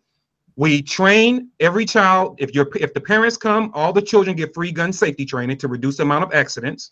We feed the community for free. We pay for public transportation round trip to show people we are investing in you. And the whole purpose is to get them there, to show them that, hey, we care about your quality of life, right? And once we get your mind right and we rebuild your family and we have your kids in a better educational system that doesn't cost you any money. And once you understand what it's like to be a dad or be a mom or be co-parents, whatever the case may be a better married couple, whatever it may be. Once we can show you all that, and we help you manage your money after you get the job. So we cover the gauntlet, right? We bring in a lot of professionals to help out with that. That event is solely based around showing people that you can have a great quality of life. Now, once we get your quality of life established, you understand what you're going to get out here and you're going to work hard for, and you have these resources to help you. Once you have that, then you ask the question, okay, in your mind, as you envision using all these resources to build this great life, do you believe there are people out there that will take it from you in a heartbeat? Everybody unanimously says yes. Now let's talk about the Second Amendment. Now let's talk about you protecting yourself. Now let's talk about the lies you've been fed. And once you do that, minds open. Hearts open, because you did more than slap them in the face with a gun. You actually said, I care about you. Let's invest in making your life better. And then let's talk about how you're going to defend that life that you now have quality investment into. Once you have the equity, it's easy to convince you to defend it. And that's what the gun industry has been missing. We do all this other great crap about putting up cool guns and gun videos. And yes, we need the political side. We have to have that. So I agree 100% with that. We have to make sure we're fighting against politicians. But then after that, historically, we've told them, hey, you should just shoot a gun. And that's why it's hard to get people into the conversation. Because if you've been told since you were 4 years old that white men with guns are prejudiced jerks, don't talk to them, guess what? At a certain point, you believe that. You're like, okay, I'm not. And then when you interact with the police, and that's not positive, when you run into one racist out of 10,000 people, that's the one that you happen to run into. So he doesn't help at all. And then every time you want to get into the gun industry, if all you constantly see making decisions and doing things is the same community of people you believe is not going to be accepting to you, then what the hell do you think's going to change? Like, people have to open up and say, like we had somebody in the chat say they don't believe in the whole community outreach thing. Well, you should get out of guns. You shouldn't even be into it, because it's about freedom. It's just not about a tool. It's about freedom. And our job as Americans is not to leave somebody in the dust because they don't have the understanding. Our job as free men and free Americans is to go out, invest in them, educate them, and help them along. Because where I come from in this country, we don't leave a man behind. And yet that's what we're doing to these communities. We're saying, since these anti-gun people and these anti-freedom people have your minds, we're not going to invest anything into changing that. We're just going to say, we rock, you suck, you're on your own, good luck. Instead of investing back into them and showing them that we care about you and get to know us, get to know a different side of freedom, and stop falling for the falsehoods. But like the person in the chat said, we don't believe in this community outreach thing, and that's exactly why we're losing. That's exactly why we don't stand together, because we're so quick to give up. We're so quick to say it's not going to work. We don't put effort into people. We just give up on them, and then we wonder. We sit around, we play with these fucking things. We sit around and we hold them all damn day and say, yeah, everybody should just do what we do. But you don't put a fucking ounce of energy back into investing into their lives. We don't put an ounce of energy back into changing people. We don't invest in anything in these communities, but we expect them to support us and we expect change. It's bullshit. It'll never happen. It'll never happen until we support organizations like 2A4E with Tony Simon, until we Black Guns Matter, until we aiming for the truth. It's not going to happen. And the crazy part is, it's not a bunch of old white men sitting in a room to have the answer. The answer lies here. Here's what the answer is. And people are not invested in it the right way. You want to throw money and throw bullshit around and say, oh, it just changed. Oh, the Black or Latino communities just suck because they don't understand. It's not because they don't understand, because guess what? None of us knew anything we know today about freedom from birth. Somebody had to tell us at one point in time, some way or another, this is for you. That's why the three of us are sitting on this panel, and we get pissed off when anti-gun people say things about our rights. But we are not getting pissed off enough when gun people won't call each other out on their bullshit and start investing in communities and start getting out helping people. But we want to complain when the anti-gunners have so much support. But guess what? They're in the communities every freaking day. They're there every day. They're constantly feeding it. So yes, out of the 13% of blacks, they got 10% of them because they're in their ears every freaking day. And we don't do it. We just want to shoot our guns, go to the range, let off some steam, say gun rock, guns are cool. Yeah, I can train this. I got more armor than you do. I got more guns than you do. I rebuild my own ammo. I do all this cool shit, but I don't give a damn about the people that don't agree with me, but I won't go talk to them and entertain them and help them change their lives so they can understand what I'm fighting for.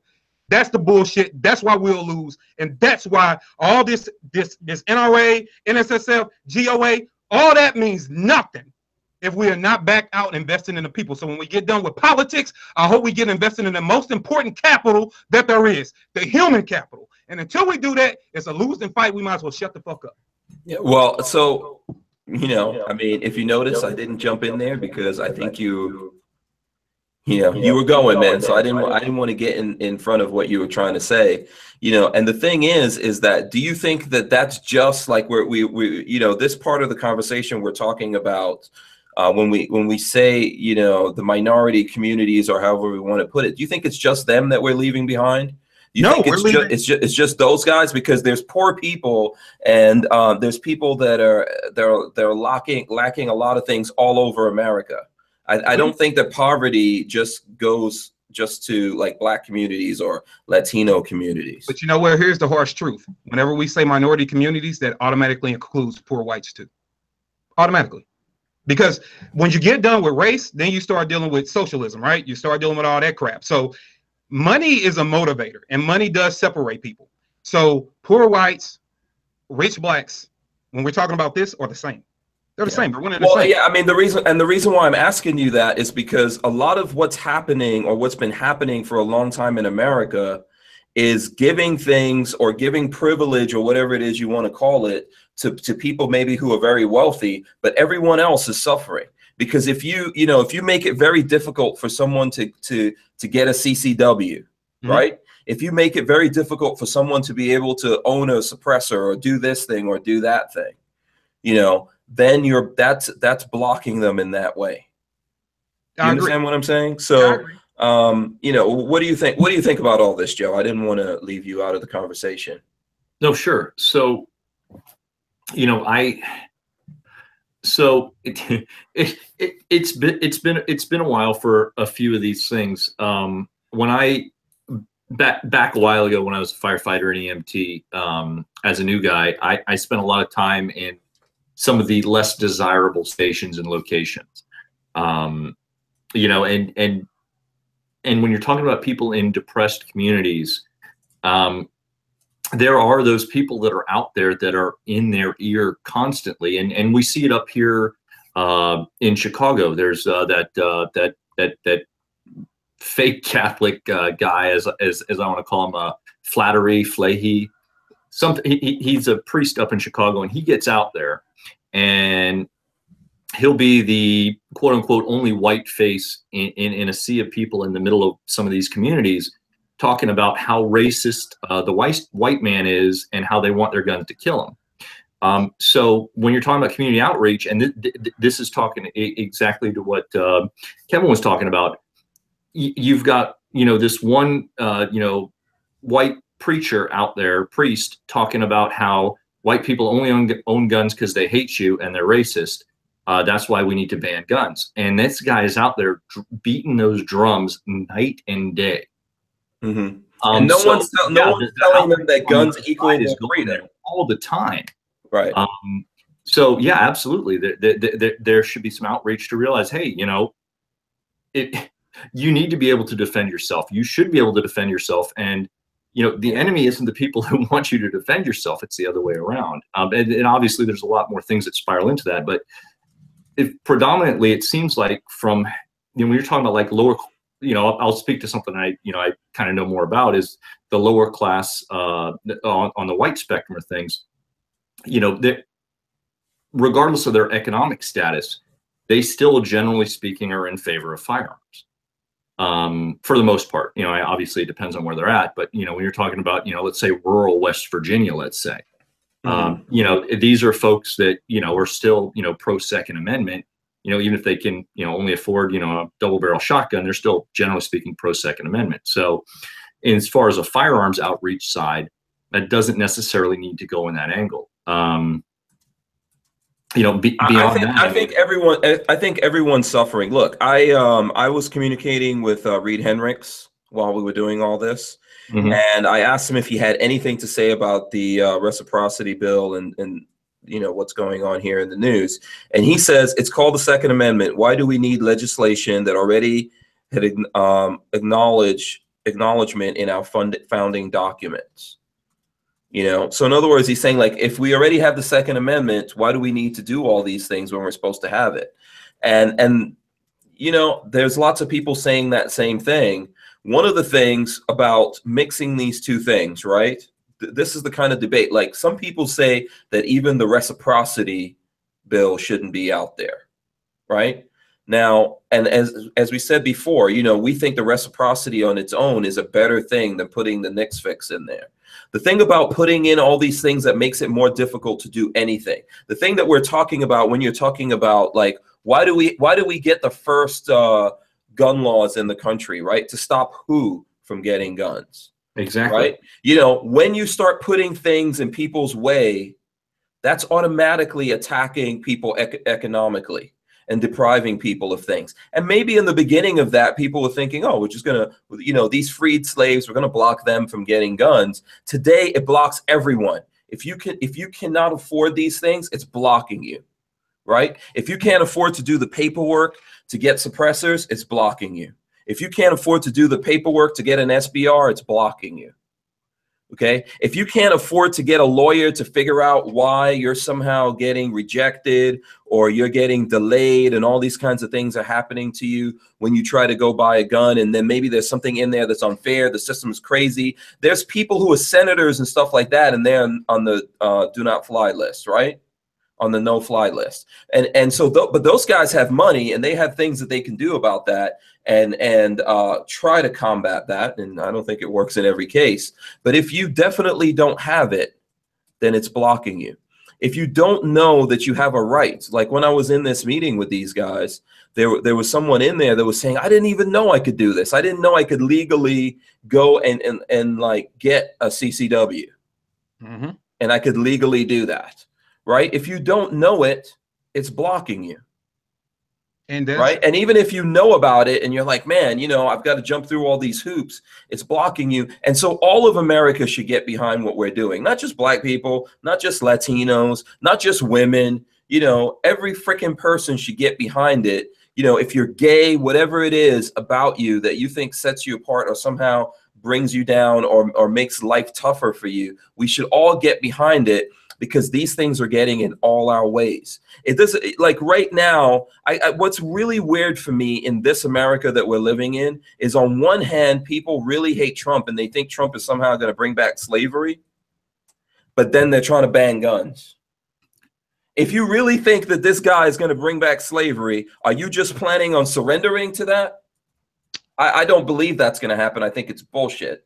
Okay, but what I'm saying to you, these things kind of like don't mesh. These thoughts, these ideas don't mesh with each other. And it's not just, you know, like the reason why I let Kevin go there is because I think he was coming from a point of passion. He's absolutely right. But there's not enough. It's like when people blame black people because Obama got elected. There's not enough black people in America to elect Obama. So even if all of them went out and voted, which they didn't, that's not enough to get him elected. So when all these things happen, it's not just from black people, or if you want to say it's like poor, impoverished people. We're all in this thing together, and we're all going to go down together. Everyone's going to suffer from this, even incredibly wealthy people. When we eventually get into socialism and communism and they decide to come take your shit, that's affecting everyone that has shit. Yeah. And there is always somebody on that spectrum that is going to have less than you, that's going to look at you as the rich person. I mean, we saw the meme that's going around of that girl dressed all in black with those like knee-high boots, and she's holding that sign, when all the, you know, when I can't afford ramen, I'll eat the rich. And you know, they put out how much her outfit costs. She's like wearing $1,000 worth of crap. Yeah, you know, and she's saying she can't afford ramen. So, you know, it's playing into some people's, you know, it's funny how they say people who have money are greedy, but it's always the people who don't have the money, who are trying to have the government steal the money for them, that are really the greedy people. And I've been on every scale. But what happens? I mean, let's say, yeah. And I felt the same way all the time. I mean, you know, you live with what you have, and if you want more, you work harder, you get yourself noticed, and you climb up the ladder and you do better. And that's how it's been for me. But I've never understood the thing of wanting, you know, somebody with a government gun to go stick a cop to go stick their gun in somebody else's face and say, hey, you know, give me your shit, because, you know, I don't have enough and I'm not willing to work hard enough to go get it. Yeah, you know, I think that one of the things I think about this is, and I tell people, like, you know, guns are a gateway drug to freedom. And I think people need to understand, like, legally, you know, and I see people saying it where people might think we're ignoring them. First of all, there's like a lot of passion flowing around, you know, and we're not ignoring you. We're all of us, including Kevin, Joe, myself, we're looking, Lola's here looking at the comments that everyone's making, you know. I think we're all in danger here. Every single one of us is in danger. This is really like what's going on. No matter how you want to look at this thing, we're all in danger. There's no way, if they really start doing what some folks think out there is going to happen. What happens when you take all the money from the rich guys? When the rich guys are out of their money, right? So let's say you go, okay, let's take the money from the rich guy. I'm not a rich guy, so I don't care. I'm going to take the money from the guy who has the money. Okay, when you took all his money, now what? Like you just said, Joe, then it goes down. Because if you say take all the money from the billionaires, when the billionaires are tapped out, then you go to the millionaires. When you take it from the millionaires, then you start going to the people who are, what do you call, 100,000-aire? Yeah. You know, when you get all those guys, you got to drop down to the people that are like 10,000-aire. You know, then pretty soon we're all going to be sitting around just looking at each other like, what the fuck happened? Yeah. Yeah. Because if you're alive, if you're in this world, if you're alive, if you start on the bottom, the one thing about America that separates it, I think, from everywhere else is that if you start on the bottom in America, you could go to the top. Yeah. And if you start at the top, you could go to the bottom. You could start at the top, go to the bottom, come back. You could go up and down as long as you have breath and you're able to fight and keep changing. But we're all in the same boat. And if we take it down, we all go down. And when you take away people's gun rights, when you take away their ability to defend themselves, you might do it. Let's say you're gay and you're like, you know what? I don't need these gun guys to have guns. I'm a gay man. I don't need these dudes out there with guns or whatever. You think you don't need to defend yourself and you take it away. Then tomorrow, someone that does have guns and power decides to take you out and you have nothing to defend yourself. And if I go, oh, that's okay because I'm not a gay dude, then the next day that person will come after me because there's something about me that they decide they don't like. You know, absolutely. We had happened here on that point, and it kind of, I didn't want to know names because I didn't want to get mad at any one particular person. But I was recently approached about 4 months ago. I was having an interview, I just haven't put out yet, with a member of she's a lesbian. Okay, so we were having a talk about, you know, diversity and guns and freedom and the whole 9 yards. We haven't talked about everything. And she told me, she was like, well, you know, I would like to shoot guns more, but I don't want to make you upset. I was like, that's not going to make me upset. Like, what do you mean? It's like, well, we had a couple of people, instructors that the Pink Pistols, I think it started out of California, the organization Pink Pistols. Okay. They reached out to some local instructors here in St. Louis and had these guys all lined up to you know, train and things like that. And apparently, once they had a meeting or two, there was too much of it for them. They didn't stand on their grounds and help the people out because they were different than them. So they pulled, and now Pink Pistols had no instructors in the area that will help them. After they start calling back again, apparently nobody would jump up and help them. So I volunteered to help out as soon as they're ready. But yeah, I don't understand. That's so crazy. Why would it be too much? I mean, I don't know. I didn't, like I said, I was like, I started to say what ranges. No, don't tell me. Like, I didn't even want to know. You know, like, don't tell me. It's none of my business. I don't care. I don't want to know. Don't tell me.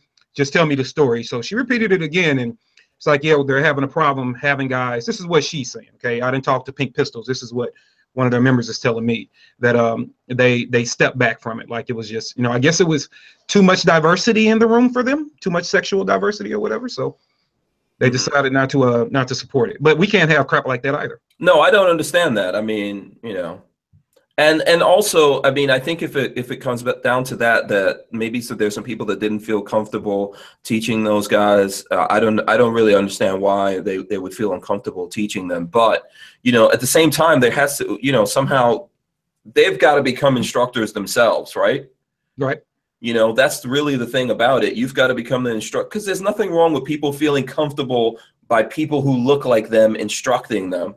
At the same time, you know, we kind of have to get over whatever craziness it is. Like, are you there to date someone, or are you there to get people involved with guns? I think guns are a gateway to freedom.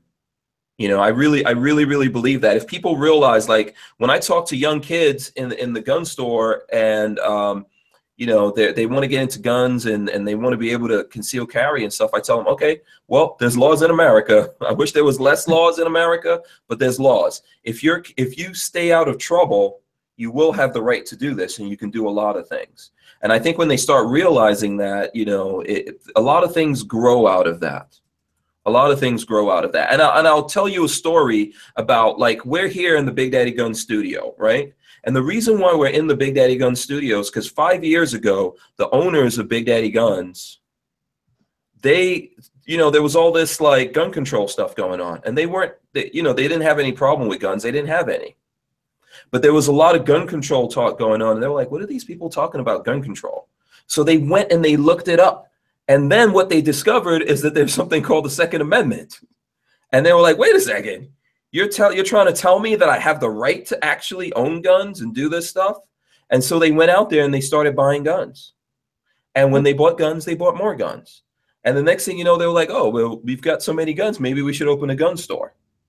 You know, and that kept growing, and it grew into what you see today. They wound up getting involved in the Republican Party and lots of different things, you know, to like they fell so much in love with their gun rights, with the Second Amendment, that it just kept getting deeper and deeper for them. I'm not saying that's going to happen to everyone out there, but I think most people are like that. If for whatever reason, if you don't want to be like us, but you think you need a gun or a few guns, and you need some training and things like that, by the time you get to the second gun and the second training class and all that kind of stuff, you now have a right that you discovered is yours. And in the world, it should belong to everyone. It should belong to you by birth. You shouldn't have to have the Second Amendment, okay?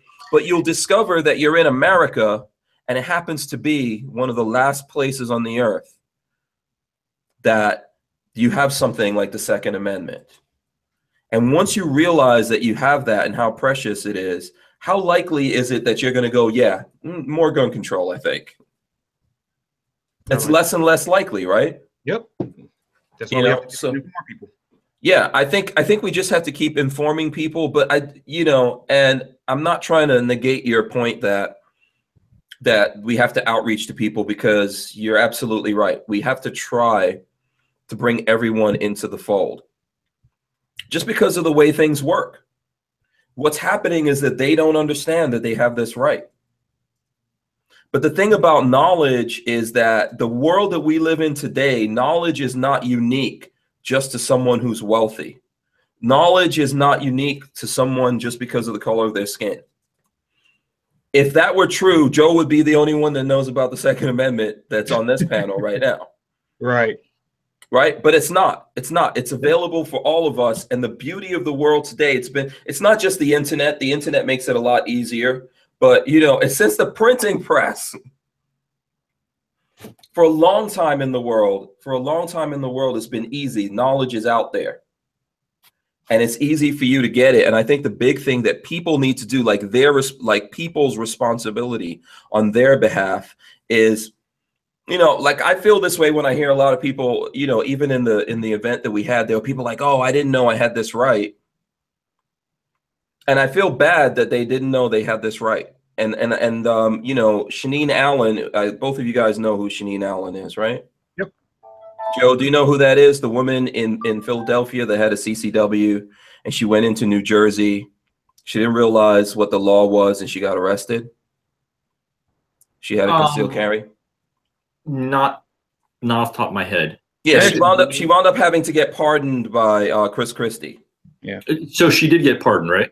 Yeah, she did. Yeah, okay. I think we all, gun guys, every gun guy knew about this. But the point I'm trying to make about this particular thing is she said she didn't know. And this happened a few years ago, right, Kevin?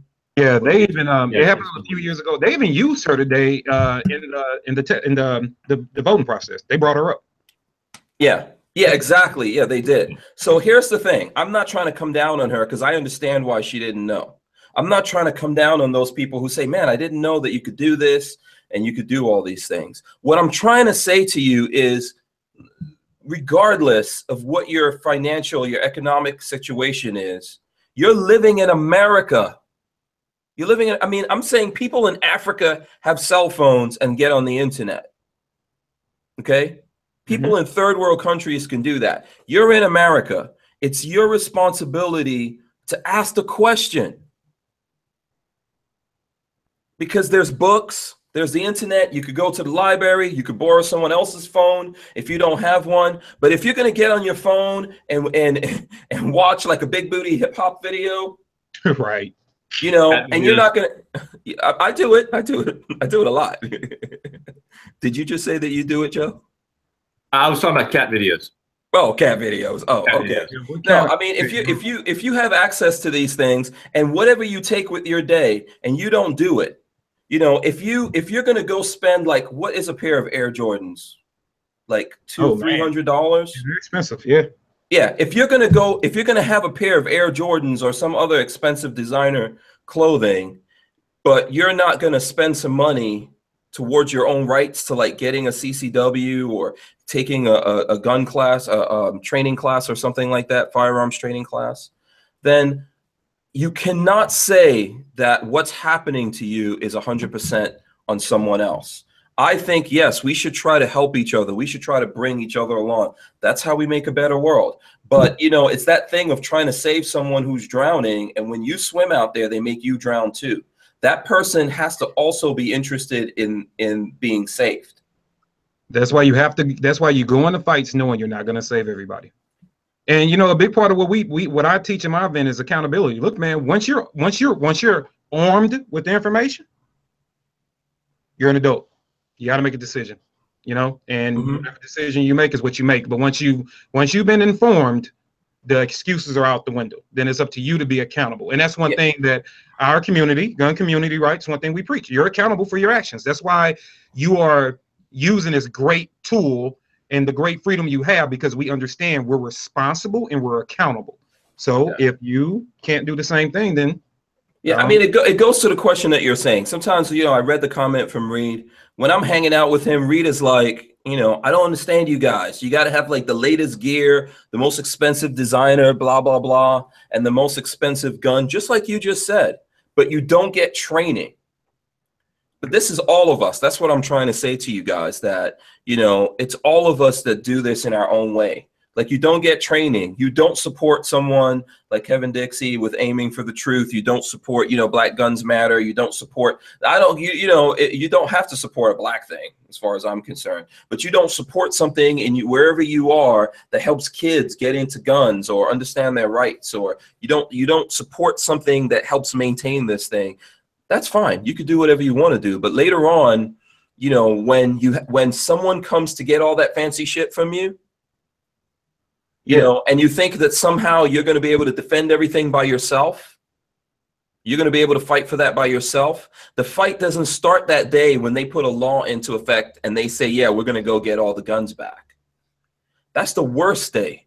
That's the day when we all go to war and like hell comes to earth. You know, what you have to do is actually fight for it right now and spend some of your time. You know, it was tough. Like Lola and I have been running around doing all kinds of craziness, man, all over the country, and going out to Atlanta. She was like, man, you know, we should be spending time with the kids and all this kind of stuff. And I was like, no, we have to go out there. Right. You know, you have to make it, you have to know that you try to do something and you just didn't sit back and wait for someone else to come along and save you. I'll tell you, like, I don't believe like the NRA is going to come along. I don't believe any organization is going to come along and save me. I don't believe any president or any politician or anyone. You know, you have to try to save yourself. You have to go out there and try to do something, you know? I agree. Yeah. Joe, I'm James Yeager too, by the way. Yeah, I know. Okay, people want to talk about that. Okay, Joe, I'm going to go to you because we're kind of like big mouths. So I just want to make sure that, you know, that you have an opportunity to say something, get a word in edgewise. Sorry, Joe. Do apologize, man. Yeah. That's all right. You go. No, it's on you. I'm apologizing for my past discretions. Go ahead.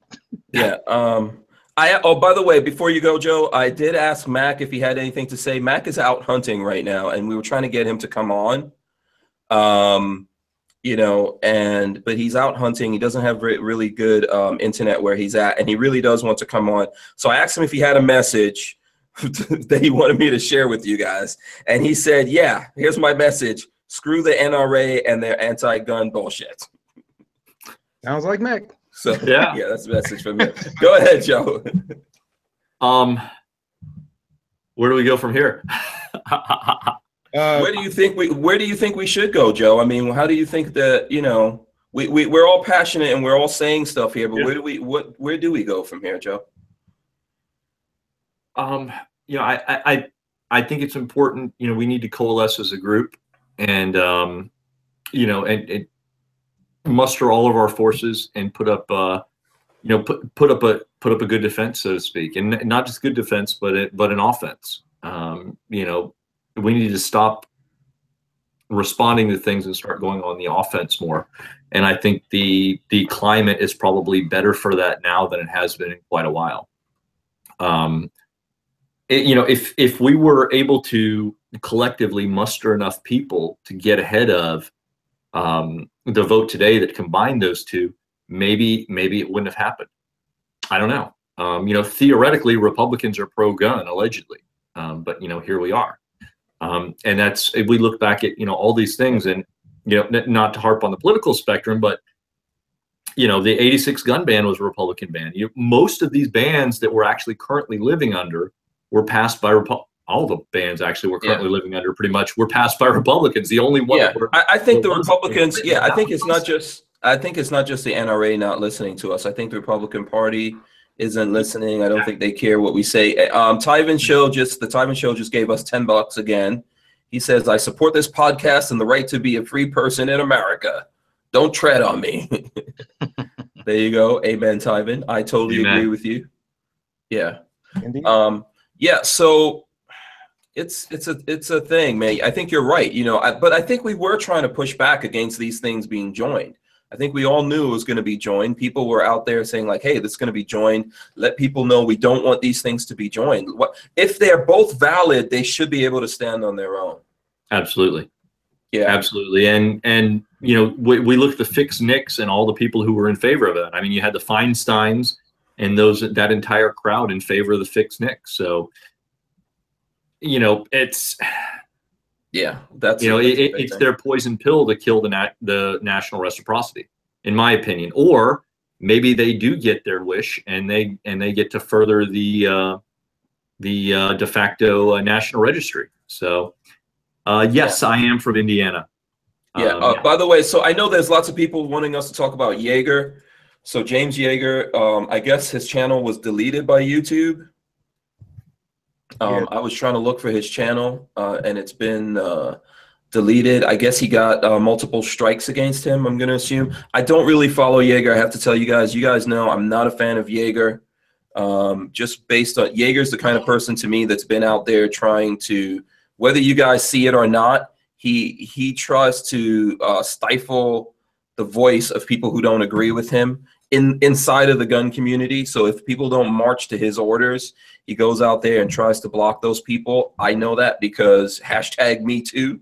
You know, I'm one of those people that he did that to. And it's all good, but that's the reason why I don't follow him and I don't support him. In my opinion, what YouTube's doing, they're doing to a lot of people, and it doesn't make me, so even though I have obviously that kind of a situation going on there with Yeager, I don't think that it's a good thing that YouTube is out there doing this, and they're doing it to a lot of people. I think it's not just Yeager. They're doing it to lots of folks out there. We hear about it when it's the bigger guys, but this is where I don't agree with what's going on, because he has a right to speak. He has a right to have his voice and say what he has to say, and not be deleted just for that. So where do you guys come down on that? Joe, I'll let you go first. Sure. So I can't speak to his latest deletion, but there has been a trend in YouTube of taking previous videos, hitting them with strikes, and building that up against a channel, videos that have been out for 2, 3, 4, 5, 6 years, and then and using that as a way to shut down channels. Now, I haven't had any actual official strikes. I have had a lot of demonetization on a lot of my videos, or not suitable for advertisers. It actually seems like recently this is helping, that some of the new changes have helped, at least as far as faster appeals process. Or my latest video just went live the other day, didn't even get hit for demonetization, which was surprising. But you know, I think YouTube, which is owned by Google, is playing that line of they want the money from the videos, because YouTube is still not really a very pro cash flow setup right now. The way they've had issues with their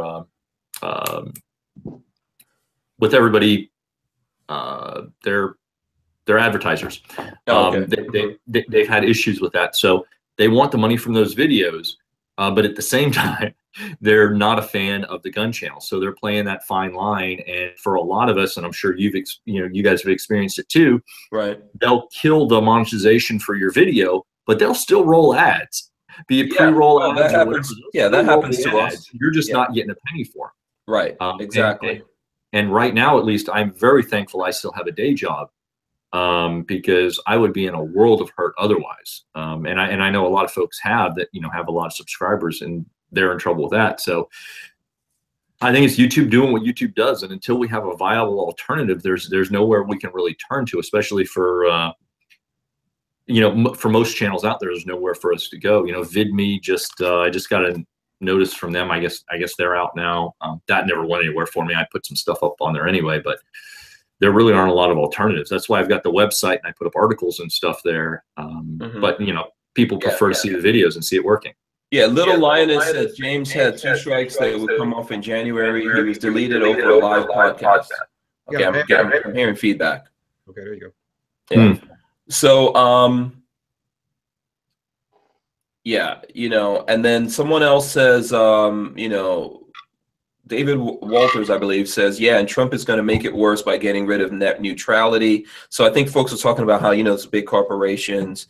I don't think it's going to necessarily be worse when net neutrality goes away. I think one of the problems here, even with YouTube, is there's no competition, like Joe just said. There's really no competition. This is stifling of free speech. You can demonetize people's videos if you want to, get all politically correct about it. But when you delete someone for voicing their opinion, this is America. Along with the Second Amendment, you have the First Amendment to say what you think. We don't necessarily have to like you, but when you go to the extent of deleting a channel, and then you can say, yeah, well, they own the channels, they could do what they want to do. I think a lot of this, if we weren't having these other battles in Congress right now, we would have people looking at entities like YouTube and Facebook to see whether or not they're utilities. Because in my mind, they're very close to that. We're gun guys, and based on what we believe, we don't need the government to come in and make another law and say this place is a utility, but they're getting close to that. They're utilities that allow people the right to speak, to voice their opinions. And right now, it goes back to what I was saying before. They could use it against us because we're gun guys and they don't like us. But at some point in the future, they're going to use it against other people who they don't like what they're saying. Yeah, absolutely, and they have been. There's a number of somebody posted up here about Louder with Crowder. They've been censoring a number of different things, and some of this is de facto. And for people who are out there watching who don't understand, if you get hit with not suitable for all advertisers, depending on exactly how they hit you, and it's happened with me, is that, like, a lot of people will watch my videos. Let's say you have a family tablet that sits in the living room, right? And you have that tablet for your kids. So you go pick up the tablet when you sit down in the living room, rather than pull out your phone or go getting your tablet. You pull it up and you go to search for whatever gun thing it is. Well, it's your family tablet in the living room. You have it on restricted mode so that your 5 or 6 or 7-year-old can't pick it up and find some horrible content on YouTube or whatever it is that's not appropriate to their age. Well, our videos aren't going to come up when they get nailed for not suitable for all advertisers, because it moves it into that semi-restricted category. And if you're not logged into the proper account, it isn't even going to show up in the feeds. It's not going to be a suggested video. And we see those, at least I do anyway, I see those things happen. I've had people say that, said, hey, I grabbed the tablet that was sitting in the living room. That's how one of the things that cued me off to it, said I couldn't find, hardly anything for your channel. They found like 5 videos. This was when the full, that full big changeover. Remember, they said, oh, we're going to fix everything. And the next morning you woke up and, 50 videos were. we're tagged immediately yellow. So that's another way that they can silence us, even if they're not fully deleting it. Yeah, absolutely. Okay, Kevin, I don't want to leave you out.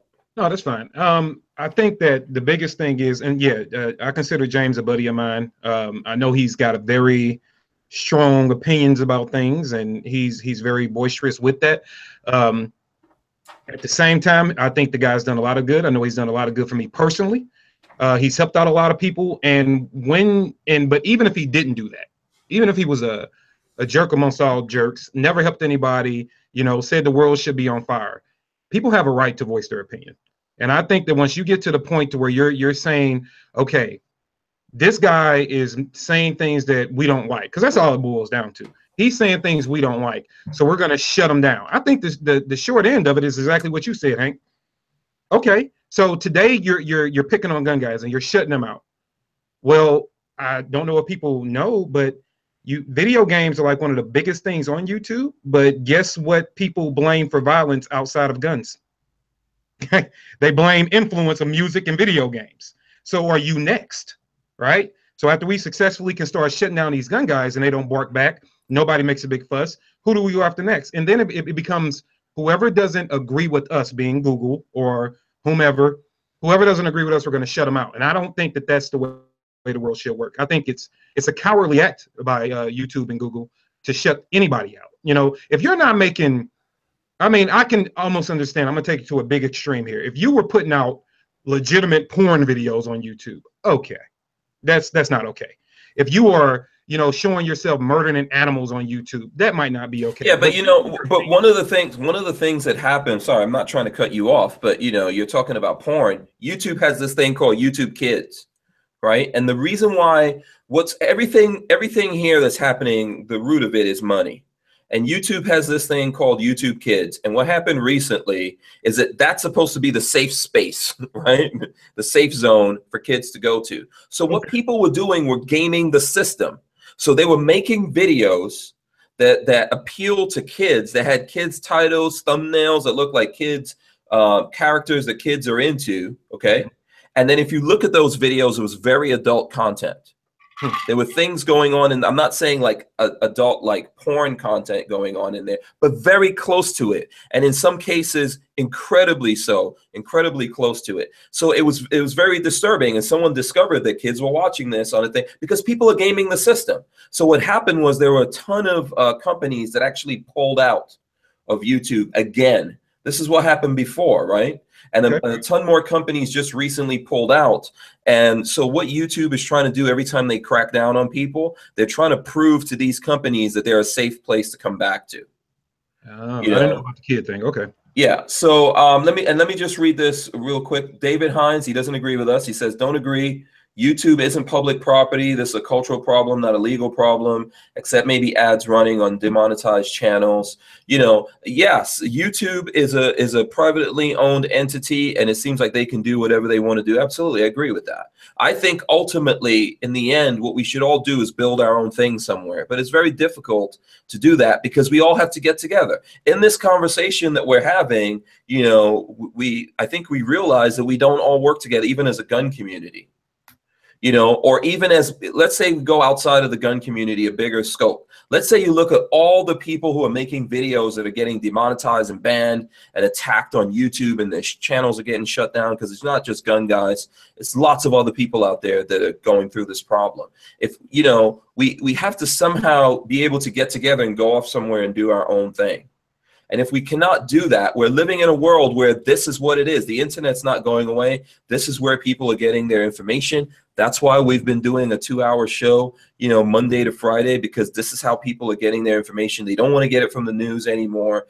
They just don't want to consume that material. So they have to consume it somewhere. And so either, like, you know, if you don't believe that we should make these entities utilities, then somehow we have to be able to work together and go off on our own and build something. It's not going to kill off YouTube, but maybe on our own, in our own place, you know, we can create a big enough magnet that people are going to come there and consume the content that we create, if that's what we do, and then people can advertise on there. And so there's a fair exchange, because I don't think that people really believe in socialism so much that they think that we should be out there creating this content for them.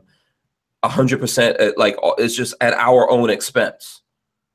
You know, that we don't make anything out of it, that we're not somehow supported for what we're doing because there's a cost to it. You know, so how do we balance those things out? Joe, you want to take it? So, I mean, generally speaking, coming into net neutrality, and I wrote a couple articles about it a few years ago. One of them we were talking about Mac. One of them was for the Bang Switch, if you remember that blog that was up. I wrote some articles on why I was against net neutrality several years ago, a few years ago.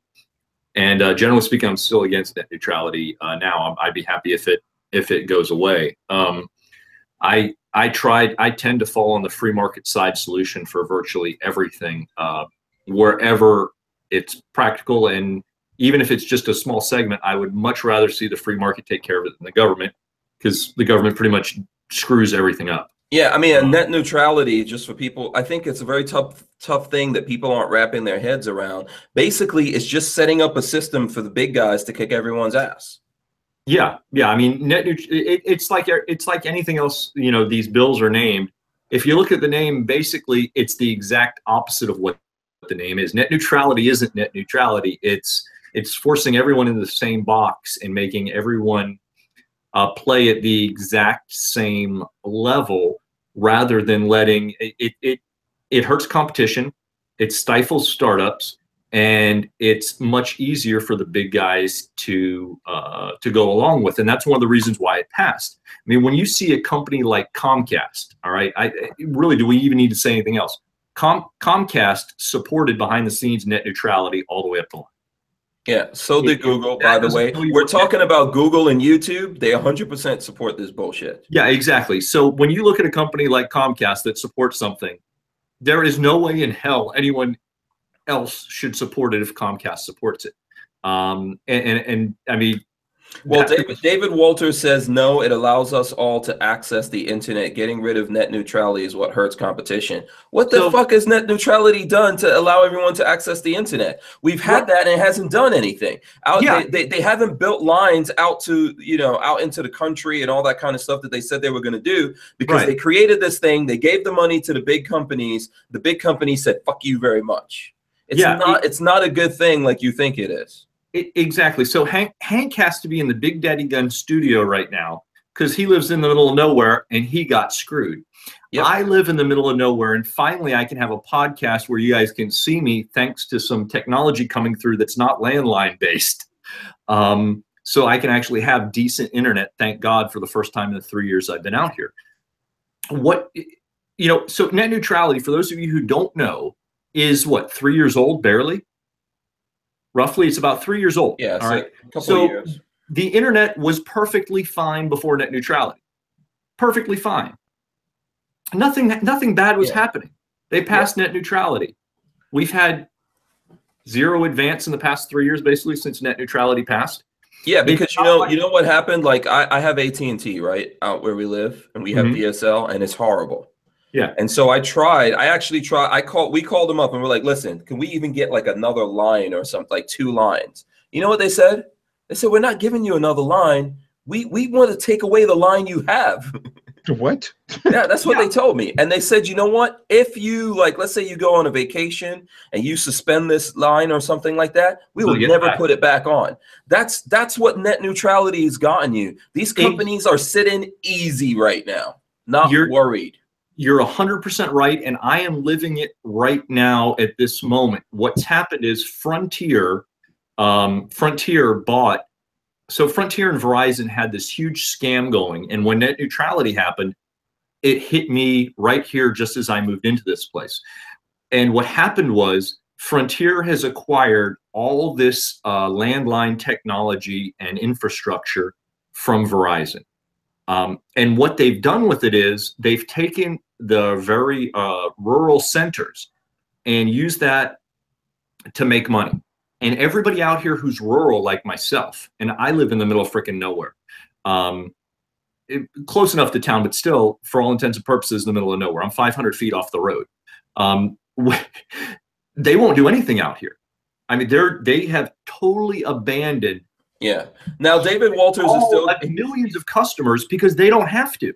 Yeah, he's still going. We're gonna let him have his voice here. He says, no, the internet has always been neutral. You were confused. It was set up originally in the 90s with net neutrality. The FCC stepped in when AT&T, GE, Viacom tried to get rid of it. Yeah, you know what? I think that, look, it's a word. It's like fix the NICS. It's a word that these companies are using and they're abusing it. And it has not worked. Okay, and then also now Snooch has given us $100. Oh, check that out. Yeah, okay, and there's no comment that he's given us $100, so thank you for that. David Hines says the internet wasn't broken in 2015 before these rules. Net neutrality equals bandwidth socialism. It's like outlawing Amazon 2-day shipping. So, I mean, I think I don't know. We can argue about this, right, Joe? I think that people don't really know. A lot of people just like, oh, net neutrality must be a good thing. It's like the UN. It's for everybody. The UN is the worst fucking thing ever invented, in my opinion. It needs to go away. To know what the world was like before net neutrality, we don't have to look back in a time machine. I mean, pretty much all of us were alive 3 years ago, right? All we have to do is go back in the memory bank 3 years ago and say, hey, the internet was doing perfectly fine without it. There was the sky wasn't falling. Nobody was getting screwed over. So I don't want to get bogged down on net neutrality, but with you guys, but it was fine 3 years ago. If we get rid of it now, things are still going to be fine. Yeah, it was going in a good direction. They were going to build out things. They were going to get the internet out to everyone. But then all these things came in and they got funding and everything. And the way it happened, they were like, fuck it. We don't have to do shit. Yeah. We can just pull back. Yeah. And so I think rural that are living it right now. And then I've got to use this crazy internet setup that I've got now to be able to talk to you right now. Up until a couple months ago, I had to drive every video you guys saw. I had to drive to the freaking public library or a Starbucks and upload it from there to the internet because I couldn't even upload the videos that I did from my house. Yeah, and we're living it right now. So for people who say net neutrality is a good thing, no, not at all. But that's the politicians who are pushing this and certain organizations. Like I said, all you have to do, if Comcast supports it, it's bad. Yeah, it's like healthcare for the internet, dude. And like anything else that these people do, why do you have to have these laws? Simplify it. Just simplify it. It's the same thing with healthcare. You don't have to make a law for companies to get into the business of healthcare. But if you start making laws, companies start hacking the law. Why do you think CVS went and bought out Aetna? And what you guys don't realize is you're going to get really fucked up service now. Okay, CVS is getting rid of a lot of people. There's a lot of pharmacists. They're cutting down. They're doing all kinds of things because they're gaming the system. When you make all these laws, come on, guys. People can go out there and lobby. They can lobby the internet. Go ahead. You can go ahead and show that, Joe. By the way, I noticed you got your tactical walls back there. So shout out to Tactical Walls. And you got your PS90. I do. So many of the comments said, oh, is that an OD PS90 back there? Yes, it is. It's with the original factory optic as well. Is it OD or FDE? It looks like FDE to me, but it is FDE. Oh, okay. No, it's OD. It's OD. It's OD. Oh, okay. I was looking at the screen. I'm like, why does it look FDE? Sorry, why the white balance is off? But yeah, this is all drab green. It's you. It's you. Joe are throwing off the white balance. No, just kidding. My damn privilege. Favorite part about that gun is that it's loaded. Yeah, amen. Yes, that is one of the home defense carbines here on the hacienda. Damn, you don't want to get tagged up with some 5.7. So yeah, I mean to come back. So I don't know. We got into the net neutrality internet thing. Because we were talking about like channels being banned and all that kind of stuff. And I think, look, it's a circular thing to come back to this, but it's what I said to you guys before. You should never wait around for someone to save you. Save yourself. Don't wait for other people to save you. I feel the same way about what's happening. If you want this kind of content, if you want, pro-gun, pro-Second Amendment stuff, if you want the kind of things we do and other people do, what you need to do in your life is support that. We need to do it. We need to find alternatives to YouTube. I don't think it's going to disappear and go away, but we need to find alternatives to it because, you know, one way or the other, we are coming to the end of the railroad track on this. Now, you know, now I'm gonna ask both of you guys some questions. So Hank, you've been strumming along with this for a long time now, and you know, Joe, you've got more followers than I do. So let me ask you a question. For video, going back through your history of being on there, are you seeing a rise in viewership or a slacking? So is it as effective as it was, say, 2 years ago? Views and stuff like that, in my opinion, are going down across the board. That's why we're posting videos every day.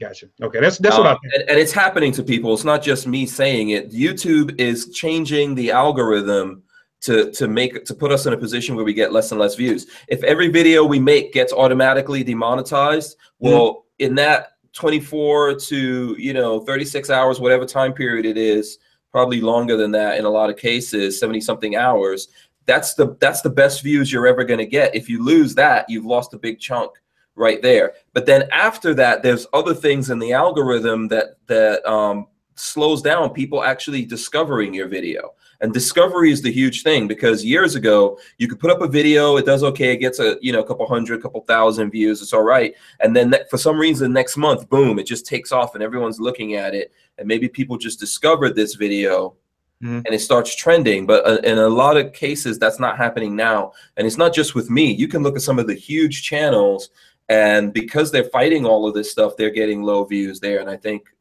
you know, Joe obviously might have a different opinion, but it's what I see.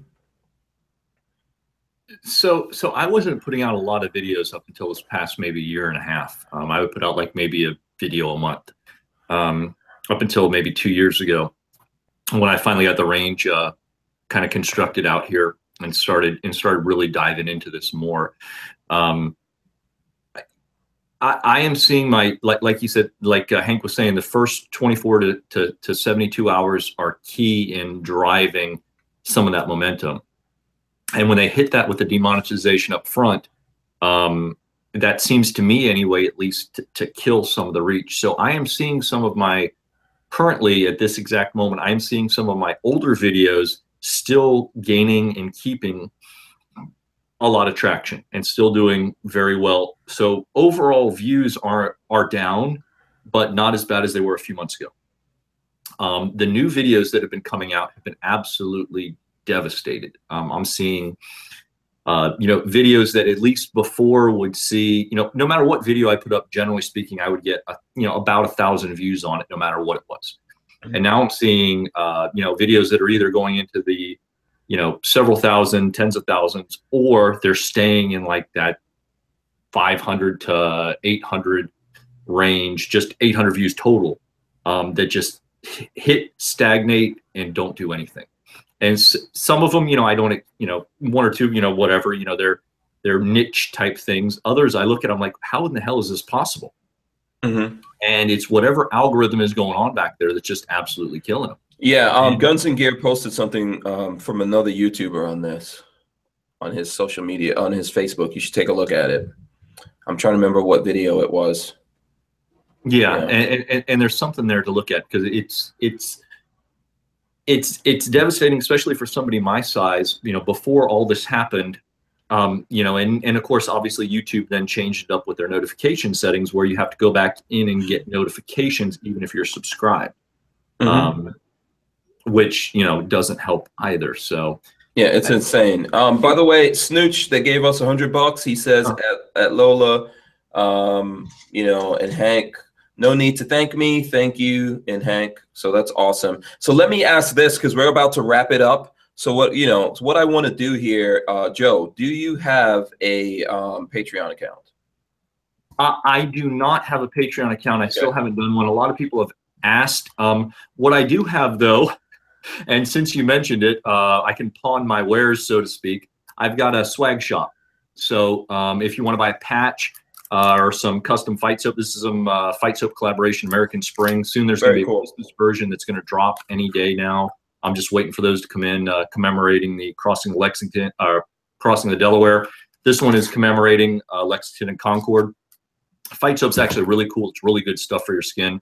And I've got some neat patches that are right designed for the channel. So if you want to check that out, you can hit the main website, 13c.us, and it'll get you there, and you can click over to the swag shop. We've got one on Big Cartel, a few things, you know, and if you want to support the channel that way, you can pick up some cool patches and do that. I probably should do a Patreon. I have so many people that keep asking, but yeah. I don't know, so now, so all these things that that you guys have, people can find that on your YouTube channel, right? In the description. Yeah, videos or on your website. Just go ahead and plug those things. Yeah, you know, and I encourage folks to go out there and support Joe. He's a good guy. You've seen him, you know, come on here. This is not the first time even. So.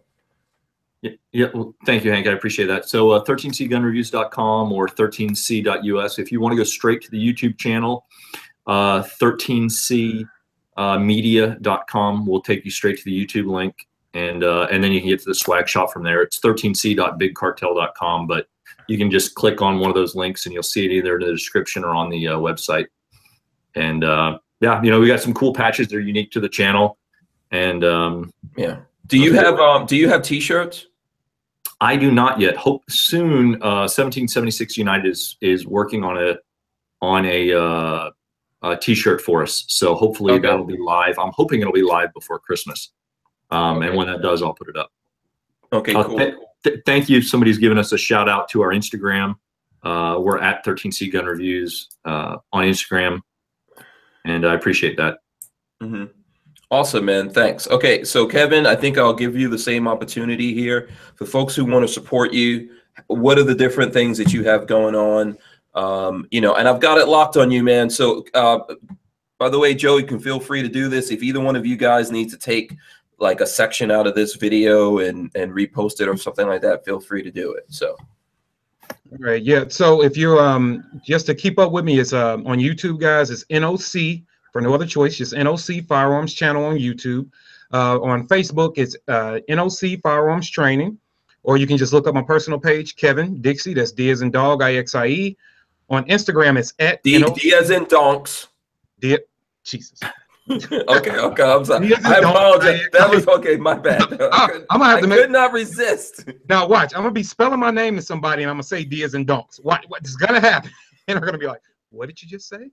Or on Instagram at NOC Firearms Training, and I could always use help with the mission. So if you guys believe in the mission, believe in doing work outside of the box, please go to NOC, Patreon /NOC Firearms, and anything in your heart that you can give there to be great. I will be doing GoFundMe here and for next year, but I'm going to do GoFundMe a little bit different. I'll be advertising and tell you exactly dollar for dollar where things are going to go, because sometimes we're helping families out. I do a lot of stuff out of my pocket now. Hurts me a little bit, so I can use a little help. But as far as things coming up, it is the 6th now. On the 12th, be looking out for the Aiming for the Truth episode on the New War Show. So be looking out for that. So stay tuned for that. And then, like I said, it's going to be about family time. I'm doing one last training class for the end of the year, shutting down for family, giving back, relaxing, Wusan. And then next year on January 5th, we're going to have Mr. Marcus Weldon in town, the Santa shooter, who was on the show a few episodes back. We're going to have him in town because he wants to take my Shoot in the Cold challenge. So we're going to put him through an Evolve course in the snow and see how he can survive. So then next year to be SHOT Show, and we'll see what happens after that. Absolutely. Okay, thanks for that. And I want to encourage everyone out there, go out there, support 13C Gun Reviews. Joe is a good guy. Make sure you check out his YouTube channel and all his other social media. Subscribe, follow, all that kind of good stuff. You know, he's a good guy. He's more than worthy of you guys' support. You know, so I just want you guys to know that. And same thing with my friend Kevin Dixie. You know, what we enjoy the most about this guy right here is his honor, sense of honor, and passion. And when you see this dude get mad and start to curse, I guarantee you, you know, I know you felt it like I felt it. So please go out there and support what Kevin's doing. You know, he's kind of new to this, so I mean, he's not new to this whole gun thing at all. He's not new to this, but he's new to trying to do the social media thing. And man, it seems like, Kevin, you jumped into this in the middle of the war, my friend. Yeah, man. And you know what I can say, and I'm not saying it just for brownie points, but I give kudos to, I always say I'm cool with this guy, and I think it gets remissed because I'm on this show so much, but that's got a lot to do with you too. It's guys like you that believe in evolving and doing things differently, that extend that olive branch. And to that point, once somebody does that, what the hell are you gonna do with it, right? You have to get out there and you have to work for stuff too, because people will help people if they see you hustling and trying to make a difference. They will not if you're just sitting on your quiche hoping things will come to you. So big shout out to Hank for that too. You and Lola, you guys are awesome and great, and have opened up a few doors too. When you crack it, I just kick it open. Yeah, absolutely. No, feel free to do that. I really want you guys to go out there and support Kevin. He's NOC Firearms. Make sure you subscribe to him, follow him, and all that kind of stuff. Support him. He's on Patreon. He's doing a lot of things. Support Aiming for the Truth. We're going to try to next year spend more time talking about that and helping Kevin out with it. Like I said, I see American Gun Chick is in here. She has hashtag unban Jaeger. Yeah. Hashtag bless you all. Hashtag one love. So there you go. I know this has been like a very emotional conversation here. Some things that people don't necessarily want to hear. But that's what this is all about, right? We need to get out, have these conversations, and talk to each other. So I want to thank Joe. Thanks for coming on, man. Well, thank you for having me. Anytime, especially now that the internet's working, and we're able to support a decent stream here. Absolutely, man. You're welcome to come on anytime. If you don't hear from us, but you see something going on and you want to jump on, please reach out to us, me or Lola, so we can get you on, because we value your opinion. So, and we will try to work you more into it now that your internet's running awesomely. Appreciate it. Hey, and for both of you guys, I do on Instagram, I've been trying to do Rum Fridays. So basically Friday evening, I crack open a different bottle of rum and I sample it and just answer subscriber questions. So okay. That's cool. I like it. Yeah, I like it. Yeah. It's a different way to kind of take the edge off. And basically I just kind of answer any questions that are, I prefer not to have calculus or physics questions, but I'll do the best I can. Can you please remind me and Kevin the next time you do that so we can show some kind of support? Yeah. It does get a little crazy. So, if you remind me somehow, like text me or something like that, I'll try to get in there and, and help out. American Gun Chick says she's been here the whole time. Probably, I'm sure she's been in the background. Sometimes she hears my big mouth and this is what I've heard. She hears my big mouth carrying on and she's got to jump in there. So go ahead, Joe. What were you saying? I'm trying to think. Somebody asked what kind of rums. I love rum, like Thomas Jefferson. The kind you drink. I'm a huge fan of the variety. So anything from an Appleton rums to Botany Bay, anywhere in between. The liquid rum. So I might ask a rookie drinker's question here, because I don't drink about alcohol anymore. Sure. Is Captain Morgan real rum? It has alcohol in it. The best rum, I think, is either from Jamaica or Barbados. Yes and yes. I was gonna say, from the sugar plantation, son. It's got to be real sugarcane. Rum is the best rums by far, and usually those are in the Eastern Caribbean. Yeah, there you go. And I don't drink that much either, but I am from the Caribbean, so I should know a little bit of something about rum, because there is rum in my blood. American Gun Chick says, miss you, Hank, miss you, Lola, very much. Same thing with Kevin. Yeah, we feel, the same way here.